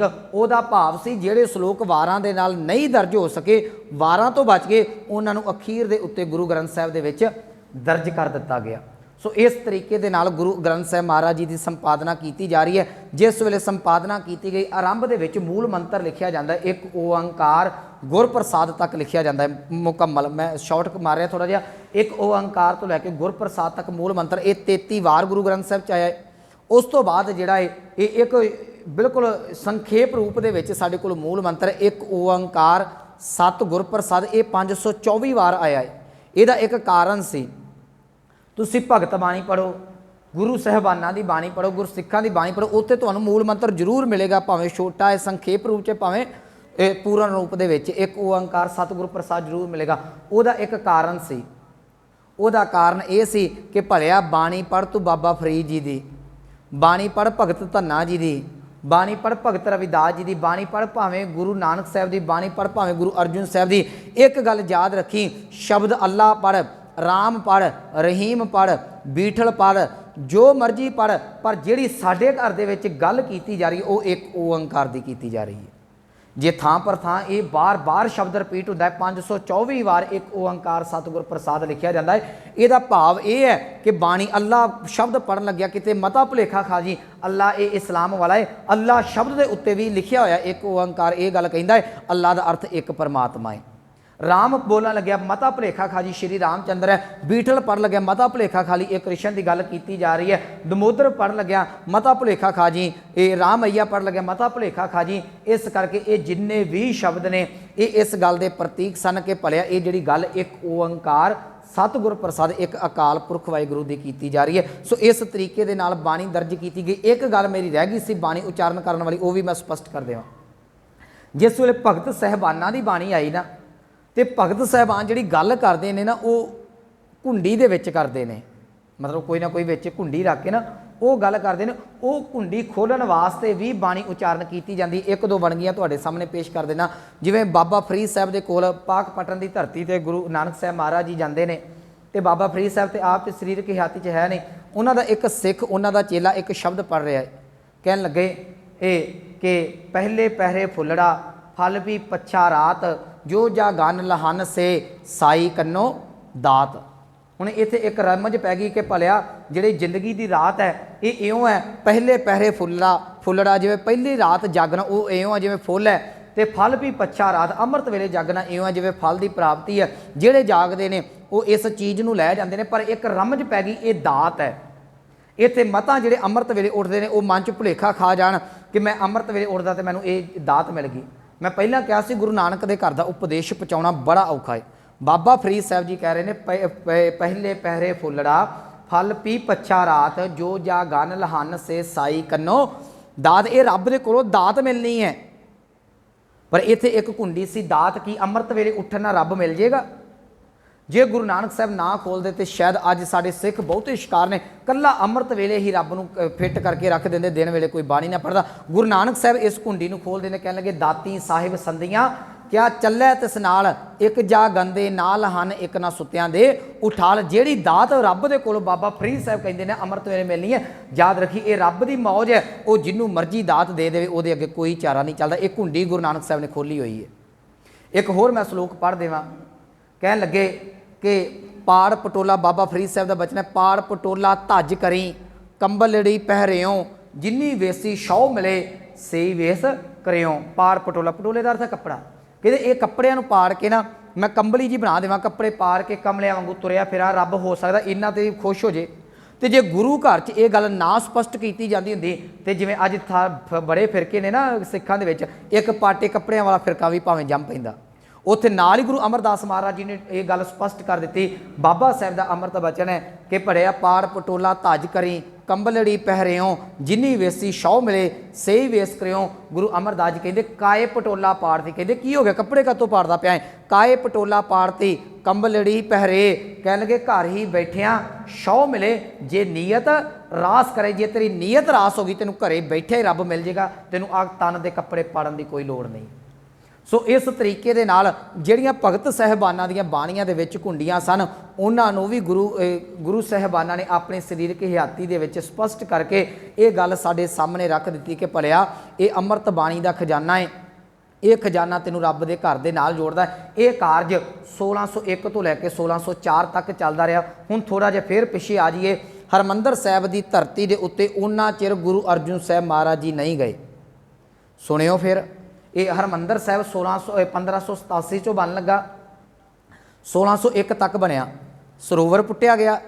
सरोवर तो बाद हरमंदर साहब की नींह पुट्टी गई, दरबार साहब की हरमंदर साहब की समझ लगी ना, सरोवर दे विच हरमंदर साहब है ना ਉਹਦੀ नींह पुट्टी गई, ਉਹਦੀ ਜਿਹੜੀ मिट्टी सी ਉਹਨੂੰ बाहर सुट्टिया गया जिथे अज अकाल तख्त साहब है। सो हरमंदर साहब की दरबार साहब वाली जी मिट्टी सी ना वो मिट्टी का बाद दे विच एक कोठा बनाया गया जिन्हों कोठा साहब कहा जाता, अज अकाल तख्त साहब के अंदर है। चलो ठीक है, हुण तो असीं संगमरमर के नाल जड़ता ना, वो उस मिट्टी का बनाया होया सी जिहड़ी मिट्टी दरबार साहब की गुरु अर्जुन साहब महाराज जी ने हरमंदर दरबार साहब पटाउण वेले खुदाई हुई सी। उत्थे पहला एक कोठा बनाया गया, जिहड़ी बाणी लिख लई जाती सी रामसर की धरती ते उन्होंने गुरु अर्जुन साहब महाराज जी उस कोठा साहब दे विच रखदे हुंदे सन। ये याद रखण योग बात है, उत्थे बहुत टाइट सिक्योरिटी लाई हुंदी सी, कोई भी इहदे विच जिहड़ा बाणी दे विच रल गढ़ ना कर सके, इहदे विच कोई वखरेवा इहदे विच अपने कोलों कोई वाधू शब्द ना पाया जावे। ਹੁਣ ਗੁਰੂ ਅਰਜਨ ਸਾਹਿਬ ਇਹ 'ਤੇ ਸਖਤ ਪਹਿਰਾ ਦਿੰਦੇ ਨੇ। ਉਹਨਾਂ ਚਿਰ ਸੰਗਤਾਂ ਨੂੰ ਉਪਦੇਸ਼ ਜਿਹੜਾ ਸਹੀ ਬਾਬਾ ਬੁੱਢਾ ਸਾਹਿਬ ਜੀ ਦਿੰਦੇ ਰਹੇ। ਇਹ ਯਾਦ ਰੱਖਣ ਯੋਗ ਬਾਤ ਹੈ। ਬਾਬਾ ਬੁੱਢਾ ਸੀ 2.5-3 ਸਾਲ ਗੁਰੂ ਅਰਜਨ ਸਾਹਿਬ ਜੀ ਦੀ ਥਾਂ ਬੈਠ ਕੇ ਸੰਗਤਾਂ ਨੂੰ ਉਪਦੇਸ਼ ਕਰਦੇ ਰਹੇ। ਪਰ ਬਲਿਹਾਰ ਜਾਇਓ ਇਸ ਗੁਰਸਿੱਖ ਤੋਂ 2.5-3 ਸਾਲ ਉਪਦੇਸ਼ ਕਰਨ ਤੋਂ ਬਾਅਦ ਵੀ ਇੱਕ ਦਿਨ ਵੀ ਬਾਬਾ ਬੁੱਢਾ ਸਾਹਿਬ ਨੇ ਦਾਅਵਾ नहीं किया कि मैं भी गुरु हाँ। ਅਸੀਂ ਤੇ 4 दिन ਬਾਣੀ ਪੜ੍ਹ ਲਈ ਤੇ ਦਾਵਾ ਕਰਦੇ ਹਾਂ ਕਿ ਮੇਰੇ ਨਾਲ ਦਾ ਪ੍ਰਚਾਰਕ ਹੀ ਕੋਈ ਨਹੀਂ, ਮੇਰੇ ਨਾਲ ਦਾ ਗ੍ਰੰਥੀ ਰਾਗੀ ਢਾਡੀ ਕੋਈ ਨਹੀਂ। 2.5-3 ਸਾਲ ਬਾਬਾ ਬੁੱਢਾ ਸਾਹਿਬ ਜਿੰਨਾ ਚਿਰ ਸੰਪਾਦਨਾ ਹੋਈ ਬਾਬਾ ਬੁੱਢਾ ਸਾਹਿਬ ਗੁਰੂ ਅਰਜਨ ਸਾਹਿਬ ਦੀ ਜਗ੍ਹਾ ਉਪਦੇਸ਼ ਕਰਦੇ ਰਹੇ। ਪਰ ਕਿਤੇ ਵੀ ਤੁਸੀਂ ਹਰਿਮੰਦਰ ਸਾਹਿਬ ਬਾਬਾ ਬੁੱਢਾ ਦੀ ਸਿਲ ਨਹੀਂ ਵੇਖੋਗੇ। ਹਾਂ ਬੇਰੀ ਤੇ ਹੈ ਸਾਡੇ ਕੋਲ, ਉਹ ਬਾਬਾ ਬੁੱਢਾ ਸਾਹਿਬ ਦੀ ਯਾਦ ਦਿਵਾਉਂਦੀ ਹੈ। ਉੱਥੇ ਬਾਬਾ ਬੁੱਢਾ ਜੀ ਬੈਠ ਕੇ ਸੇਵਾ ਕਰਵਾਉਂਦੇ ਸਨ, ਪਰ ਬਾਬਾ ਬੁੱਢਾ ਸਾਹਿਬ ਜੀ ਦਾ ਕੋਈ ਥਾਂ ਨਹੀਂ ਜਿੱਥੇ ਉਪਦੇਸ਼ ਕਰਦੇ ਸਨ। ਸੋ ਦਰਬਾਰ ਸਾਹਿਬ ਇਸ ਤਰੀਕੇ ਦੇ ਨਾਲ ਹੁੰਦਾ ਰਿਹਾ। ਇਹ ਸਾਰਾ ਕਾਰਜ ਮੈਂ ਹੁਣ ਸੰਪੰਨਤਾ ਵੱਲ ਆਵਾਂ, ਮੇਰਾ ਸਿਰਫ 7 ਮੈਂ ਪੂਰੇ 9 ਵਜੇ ਸਮਾਪਤੀ ਕਰ ਦੇਣੀ ਹੈ ਜੀ। ਇਹ 15 ਅਗਸਤ ਸਨ 1604 ਨੂੰ ਬਾਣੀ ਲਿਖ ਕੇ ਮੁਕੰਮਲ ਕਰ ਦਿੱਤੀ ਗਈ। ਬਾਣੀ ਨੂੰ ਇਕੱਠਾ ਕਰ ਲਿਆ ਗਿਆ। ਇਹਦੀ ਜਿਲਦ ਜਿਹੜੀ ਲਾਹੌਰ ਦੀ ਧਰਤੀ ਤੋਂ ਬਣਾਈ ਗਈ। ਲਾਹੌਰ ਦੀ ਧਰਤੀ ਤੋਂ ਜਿਲਦ ਬਣਾਉਣ ਵਾਸਤੇ ਭਾਈ ਬੰਨੋ ਜੀ ਜਾਂਦੇ ਨੇ। ਰਸਤੇ ਦੇ ਵਿੱਚ ਭਾਈ ਬੰਨੋ ਜੀ ਬਹੁਤ ਸ਼ਾਰਪ ਮਾਈਂਡ ਸਨ। ਇਹਨਾਂ ਨੇ ਕੀ ਕੀਤਾ ਜੀ, ਇੱਕ ਬਾਣੀ ਦੀ ਕਾਪੀ ਮਾਰ ਲਈ ਆਉਂਦਿਆਂ ਜਾਂਦੇ। ਤੁਸੀਂ ਹਿਸਾਬ ਲਾ ਲਓ ਇਹ ਇੰਨੇ ਕੁ ਦਿਨਾਂ ਦੇ ਵਿੱਚ 2-4 ਦਿਨ ਲੱਗੇ ਆਉਂਦਿਆਂ ਜਾਂਦੇ ਇੱਕ ਕਾਪੀ ਜਿਹੜੀ ਸੀ ਬਾਣੀ ਦੀ ਮਾਰ ਲਈ। ਉਹ ਬੀੜ ਨੂੰ ਭਾਈ ਬੰਨੋ ਕੀ ਵਾਲੀ ਬੀੜ ਕਿਹਾ ਜਾਂਦਾ ਜਾਂ ਉਹਨੂੰ ਖਾਰੀ ਬੀੜ ਕਿਹਾ ਜਾਂਦਾ, ਕਿਉਂਕਿ ਉਸ ਬੀੜ ਨੂੰ ਲਿਖਦੇ ਭਾਈ ਬੰਨੋ ਦੇ ਕੋਲੋਂ ਕੁਝ ਵਾਧੂ ਸ਼ਬਦ ਭਾਈ ਬੰਨੋ ਨੇ ਪਾ ਦਿੱਤੇ ਗਏ, ਜਿਹੜੀ ਬੀੜ ਨੂੰ ਪੰਥ ਨੇ ਪ੍ਰਵਾਨ ਨਹੀਂ ਕੀਤਾ, ਪਰ ਉਸ ਬੀੜ ਨੂੰ ਭਾਈ ਬੰਨੋ ਵਾਲੀ ਜਾਂ ਖਾਰੀ ਬੀੜ ਕਿਹਾ ਜਾਂਦਾ ਹੈ। 15 ਅਗਸਤ ਸਨ 1604 ਤੱਕ ਇਹ ਸੰਪੂਰਨਤਾ ਹੋ ਗਈ ਬਾਣੀ ਲਿਖਣ ਦੀ। 15 ਦਿਨ ਬਾਣੀ ਦਾ ਇੰਡੈਕਸ ਲਿਖਦਿਆਂ, ਤਤਕਰਾ ਲਿਖਦਿਆਂ ਜਿਹੜਾ ਸੀ ਉਹ ਲੱਗ ਗਏ। ਅੱਜ 2 ਤਤਕਰੇ ਸਾਡੇ ਕੋਲ ਮੌਜੂਦ ਨੇ। ਇੱਕ ਰਾਗਾਂ ਦਾ ਤਤਕਰਾ ਹੈ, ਇੱਕ ਸ਼ਬਦ ਦੀ ਪਹਿਲੀ ਪੰਕਤੀ ਦਾ ਤਤਕਰਾ ਹੈ। ਉਹਦੇ ਤਤਕਰੇ ਦਾ ਮੈਂ ਥੋੜੀ ਜਿਹੀ ਬੇਨਤੀ ਕਰ ਦੇਣਾ। ਸਭ ਤੋਂ ਪਹਿਲਾਂ ਅੱਜ ਵੀ ਤੁਸੀਂ ਜਿਹੜਾ ਗੁਰੂ ਗ੍ਰੰਥ ਸਾਹਿਬ ਤੋਂ ਪ੍ਰਕਾਸ਼ ਕਰੋਗੇ ਤਤਕਰਾ ਪੜ੍ਹ ਲਿਓ। ਸਭ ਤੋਂ ਪਹਿਲਾਂ ਜਪਜੀ ਸਾਹਿਬ। ਜਪਜੀ ਸਾਹਿਬ ਤੋਂ ਬਾਅਦ ਜੀ 5 ਸ਼ਬਦ ਸੋ ਦਰ ਦੇ, 4 ਸ਼ਬਦ ਸੋ ਪੁਰਖ ਦੇ, 5 ਸ਼ਬਦ ਸੋਹਿਲਾ ਸਾਹਿਬ ਦੇ। ਇਹ ਤੋਂ ਬਾਅਦ ਸ੍ਰੀ ਰਾਗ। ਸ੍ਰੀ ਰਾਗ ਤੋਂ ਅਖੀਰਲਾ ਲਾਗ ਸੀ ਜਿਹੜਾ ਪ੍ਰਭਾਤੀ। ਉਸ ਤੋਂ ਬਾਅਦ ਰਾਗ ਮੁਕਤ ਬਾਣੀ ਚੱਲਦੀ ਹੋਈ ਰਾਗ ਮਾਲਾ ਤੇ ਜਿਹੜੀ ਇਹਦੀ ਸੰਪੂਰਨਤਾ ਹੁੰਦੀ ਹੈ। ਮੈਂ ਅਜੇ ਗੁਰੂ ਤੇਗ ਬਹਾਦਰ ਸਾਹਿਬ ਦੀ ਗੱਲ ਨਹੀਂ ਕੀਤੀ ਕਿਉਂਕਿ ਆਪਾਂ 1604 ਤੱਕ ਇਹਨੂੰ ਜ਼ਰੂਰ ਯਾਦ ਰੱਖਿਓ। ਸੋ ਇਸ ਤਰੀਕੇ ਦੇ ਨਾਲ ਪਹਿਲਾਂ ਰਾਗਾਂ ਦਾ ਤਤਕਰਾ ਲਿਖਿਆ। ਦੂਸਰਾ ਤਤਕਰਾ ਜਿਹੜਾ 52 ਪੇਜਾਂ ਦਾ ਪਹਿਲੀ ਵਾਰ ਤਤਕਰਾ ਬਣਿਆ ਸੀ। ਇਹਨੂੰ 15 ਦਿਨ ਲੱਗ ਗਏ ਸਨ। ਪਹਿਲੇ ਸ਼ਬਦ ਨੂੰ ਮੈਂ ਸਮਝਾ ਦੇਵਾਂ। ਇਹ ਜਿਵੇਂ ਸ਼ਬਦ ਹੈ ਮੋਤੀ ਤਾਂ ਮੰਦਰ ਊਸਰੇ ਰਤਨੀ ਤਾਂ ਹੋਹੇ ਜੜਾਓ। ਇਹਦਾ ਮੋਤੀ ਤਾਂ ਮੰਦਰ ਊਸਰੇ ਥੋੜ੍ਹਾ ਜਿਹਾ ਲਿਖਿਆ ਗਿਆ, ਅੱਗੇ ਡਾਟ ਪਾ ਕੇ ਇਹ ਲਿਖਿਆ ਹੋਇਆ ਜੀ ਇਹ ਇੰਨੇ ਅੰਗ ਦੇ ਉੱਤੇ ਆ। ਇਸ ਤਰੀਕੇ ਦੇ ਨਾਲ ਜਿਹੜਾ ਸੀ ਇਹ ਤਤਕਰਾ ਤਿਆਰ ਕੀਤਾ ਗਿਆ। ਅਗਲੀ ਇੱਕ ਹੋਰ ਬੇਨਤੀ ਕਰ ਦੇਵਾਂ, ਜਦੋਂ ਗੁਰੂ ਗ੍ਰੰਥ ਸਾਹਿਬ ਦੀ ਲਿਖਾਵਟ ਕੀਤੀ ਜਾ ਰਹੀ ਸੀ ਬਹੁਤ ਬਰੀਕੀ ਦਾ ਧਿਆਨ ਰੱਖਿਆ ਗਿਆ। ਖਾਸ ਕਰਕੇ ਅੱਜ ਵੀ ਜਦੋਂ ਤੁਸੀਂ ਬਾਣੀ ਪੜ੍ਹਦੇ ਜੇ ਮਗਰ ਗਿਣਤੀ ਆਉਂਦੀ ਹੈ, ਉਹ ਬੋਲੀ ਨਹੀਂ ਜਾਂਦੀ ਪਰ ਆਉਂਦੀ ਹੈ। ਉਹ ਗਿਣਤੀ ਲਿਖਣ ਦਾ ਕਾਰਜ ਇਹ ਸੀ ਕਿ ਅੱਜ ਵੀ ਕੋਈ ਮਾਈ ਦਾ ਲਾਲ ਬਾਣੀ ਦੇ ਵਿੱਚ ਰਲ ਗਲਡ ਕਰਨ ਦਾ ਕੋਸ਼ਿਸ਼ ਕਰੇ, ਹਿਆ ਕਰੇ, ਉਹਨੂੰ ਸਾਰੇ ਦਾ ਸਾਰਾ ਗੁਰੂ ਗ੍ਰੰਥ ਸਾਹਿਬ ਹਿਲਾਉਣਾ ਪਵੇਗਾ। ਉਦਾਹਰਨ ਦੇ ਦਿੰਦਾ ਮੈਂ, ਜਿਵੇਂ ਮੰਨ ਲਓ ਕਿਸੇ ਰਾਗ ਦੇ ਵਿੱਚ ਗੁਰੂ ਨਾਨਕ ਸਾਹਿਬ ਦੇ 5 ਸ਼ਬਦ ਨੇ। ਇੱਕ ਸ਼ਬਦ ਜਿਹੜਾ ਮੰਨ ਲਓ ਚੌਪਦੇ ਦਾ ਸਿਰਫ ਸਮਝਣ ਵਾਸਤੇ ਹੈ। ਚੌਪਦੇ ਦਾ ਸ਼ਬਦ ਇੱਕ ਪਦਾ ਸਮਾਪਤ ਹੋਏਗਾ, ਉੱਥੇ ਗਿਣਤੀ ਆ ਜਾਏਗੀ 1। ਅੱਗੇ ਰਹਾਓ ਆ ਗਿਆ, ਗਿਣਤੀ ਆ ਜਾਏਗੀ 2, ਫਿਰ ਤੀਸਰਾ ਪਦਾ, ਫਿਰ ਚੌਥਾ। ਜਿਵੇਂ ਮੋਤੀ ਤਾਂ ਮੰਦਰ ਉਸ ਇਹ ਚੌਪਦੇ ਆ, ਇਹਦੇ 4 ਬੰਦ ਨੇ। ਮੰਨ ਲਓ ਇੱਕ ਸ਼ਬਦ ਕੰਪਲੀਟ ਹੋ ਗਿਆ, ਉੱਥੇ ਗਿਣਤੀ ਆ ਗਈ 4, 2 ਡੰਡੇ, ਅੱਗੇ ਗਿਣਤੀ ਆ ਗਈ 1। ਇਹਦਾ ਭਾਵ ਵੀ ਇੱਕ ਸ਼ਬਦ ਅਜੇ ਇਸੇ ਰਾਗ ਦਾ ਇੱਕੋ ਸ਼ਬਦ ਹੈ, ਇਹਦੇ 4 ਪਦੇ ਨੇ ਤੇ 1 ਸ਼ਬਦ ਹੈ। ਅਗਲਾ ਸ਼ਬਦ ਜਿਹੜਾ ਕੋਟ ਕੋਟੀ ਮੇਰੀ ਆਰਜਾ ਸ਼ੁਰੂ ਹੋ ਗਿਆ, ਫਿਰ ਉਹਦੇ 4 ਪਦੇ ਨੇ, ਫਿਰ ਗਿਣਤੀ ਆ ਗਈ ਸਮਾਪਤੀ ਦੇ 4, ਅੱਗੇ ਗਿਣਤੀ ਆ ਗਈ 2 ਕਿਵੇਂ ਜੀ, 1 ਪਿਛਲਾ ਤੇ 1 ਇਹ ਮਿਲਾ ਕੇ ਕਿੰਨੇ ਹੋ ਗਏ ਸ਼ਬਦ 2। ਅਗਲਾ ਤੀਸਰਾ ਸ਼ਬਦ ਸ਼ੁਰੂ ਹੋ ਗਿਆ, ਫਿਰ ਗਿਣਤੀ ਆ ਗਈ 4 ਪਦੇ ਦੀ ਕਾਊਂਟਿੰਗ ਆ ਗਈ, ਅੱਗੇ ਸ਼ਬਦ ਆ ਗਿਆ 3। ਇਹਦਾ ਭਾਵ 3 ਜਿਹੜੇ ਸ਼ਬਦ ਨੇ। ਇਸ ਤਰੀਕੇ ਨਾਲ ਮੰਨ ਲਓ ਇੱਕ ਥਾਂ ਤੇ ਗੁਰੂ ਨਾਨਕ ਸਾਹਿਬ ਦੇ 5 ਸ਼ਬਦ ਨੇ, 5 ਸ਼ਬਦ ਆ ਗਏ, ਗਿਣਤੀ ਆ ਜਾਏਗੀ 4, 2 ਡੰਡੇ, 5, 2 ਡੰਡੇ। ਇਹਦਾ ਅਰਥ ਹੋਏਗਾ ਇਹ ਚੌਪਦੇ ਚੱਲਦੇ ਨੇ, ਇਹਦੇ 4 ਪਦੇ ਨੇ, ਪਹਿਲੇ 4 ਦਾ ਅਰਥ ਇਹ 4 ਪਦੇ ਨੇ, 5 ਦਾ ਅਰਥ ਹੈ ਜੀ ਇਹ 5 ਸ਼ਬਦ ਗੁਰੂ ਨਾਨਕ ਸਾਹਿਬ ਦੇ। ਅੱਗੇ ਗੁਰੂ ਅਮਰਦਾਸ ਜੀ ਦੇ ਮੰਨ ਲਓ ਸ਼ਬਦ ਸ਼ੁਰੂ ਹੋ ਗਏ, ਹੁਣ ਉਹਦੀ ਗਿਣਤੀ ਵੀ ਸੇਮ ਆਏਗੀ। ਪਹਿਲਾਂ ਆਏਗਾ 4 ਤੋਂ ਬਾਅਦ ਆਏਗਾ ਜੀ ਫਿਰ 5। ਇਹ 5 ਜਿਹੜਾ ਇਹ ਗੁਰੂ ਨਾਨਕ ਸਾਹਿਬ ਦੇ 5 ਸ਼ਬਦ ਨੇ। ਇਹਦਾ ਭਾਵ ਵੀ ਆ ਚੌਪਦਾ ਕੰਪਲੀਟ ਹੋ ਗਿਆ। 5 ਦਾ ਭਾਵ ਇਹ ਤੋਂ ਪਹਿਲਾਂ ਗੁਰੂ ਨਾਨਕ ਸਾਹਿਬ ਦੇ, ਕਿਉਂਕਿ ਮਹੱਲਾ ਤੀਜਾ ਆ ਗਿਆ ਨਾ ਉੱਤੇ, ਇਹਦਾ ਭਾਵ ਵੀ ਪਹਿਲੇ ਮਹੱਲੇ ਦੇ 5 ਸ਼ਬਦ ਇਸ ਰਾਗ ਦੇ ਵਿੱਚ ਪਏ ਨੇ, ਭੁੱਲ ਨਾ ਜਾਵੀਂ। ਗਿਣਤੀ ਆ ਗਈ 4 ਸ਼ਬਦਾਂ ਦਾ, ਫਿਰ ਆ ਗਿਆ 5, ਉਹ ਪਿਛਲੇ 5 ਸ਼ਬਦਾਂ ਦਾ ਆ ਗਈ। ਅੱਗੇ ਸ਼ਬਦ ਆ ਗਿਆ 1, ਆ ਜਿਹੜਾ 1 ਗੁਰੂ ਅਮਰਦਾਸ ਜੀ ਦਾ ਹੈ। ਅੱਗੇ ਲਿਖਤਾ 6, ਕੁੱਲ ਮਿਲਾ ਕੇ ਹੋ ਗਏ ਜੀ 6।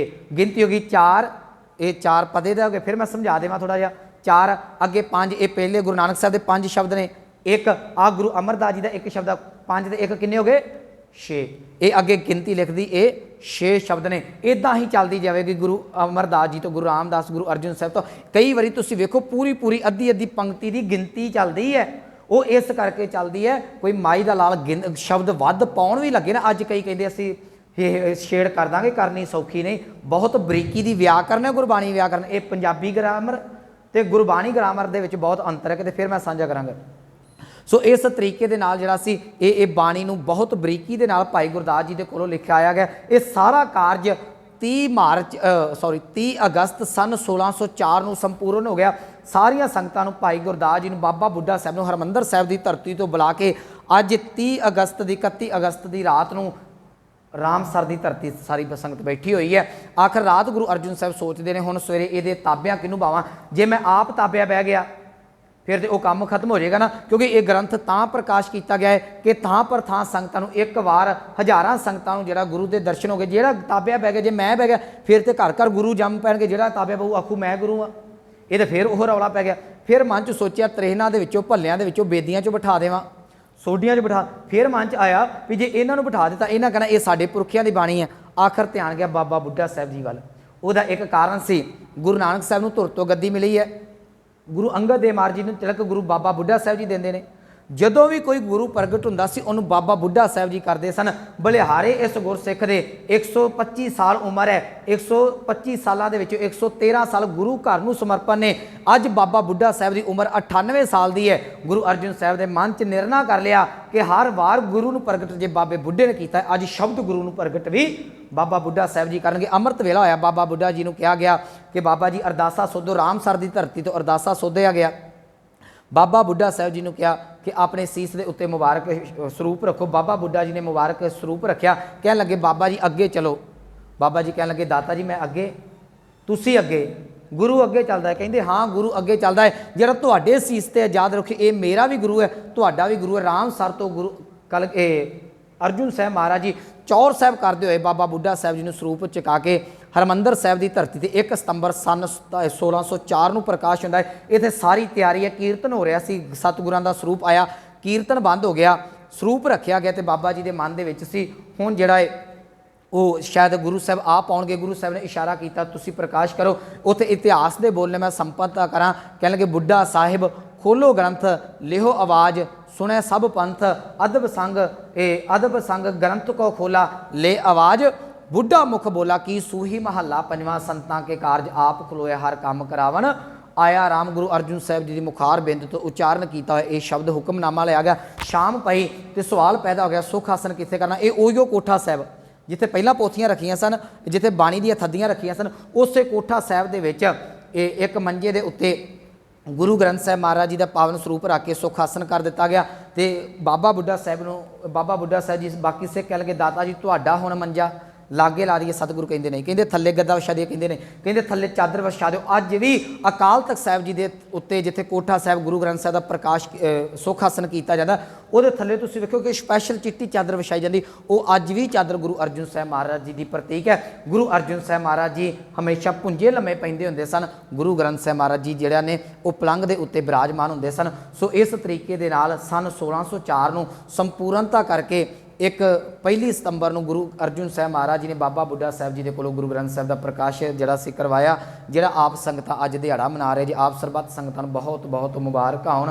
इन्नियां बेनतियां प्रमाण समय की समाप्ति होईयां, भुलां गलतियां दी खिमा जी। आखो वाहिगुरू जी का खालसा वाहिगुरू जी की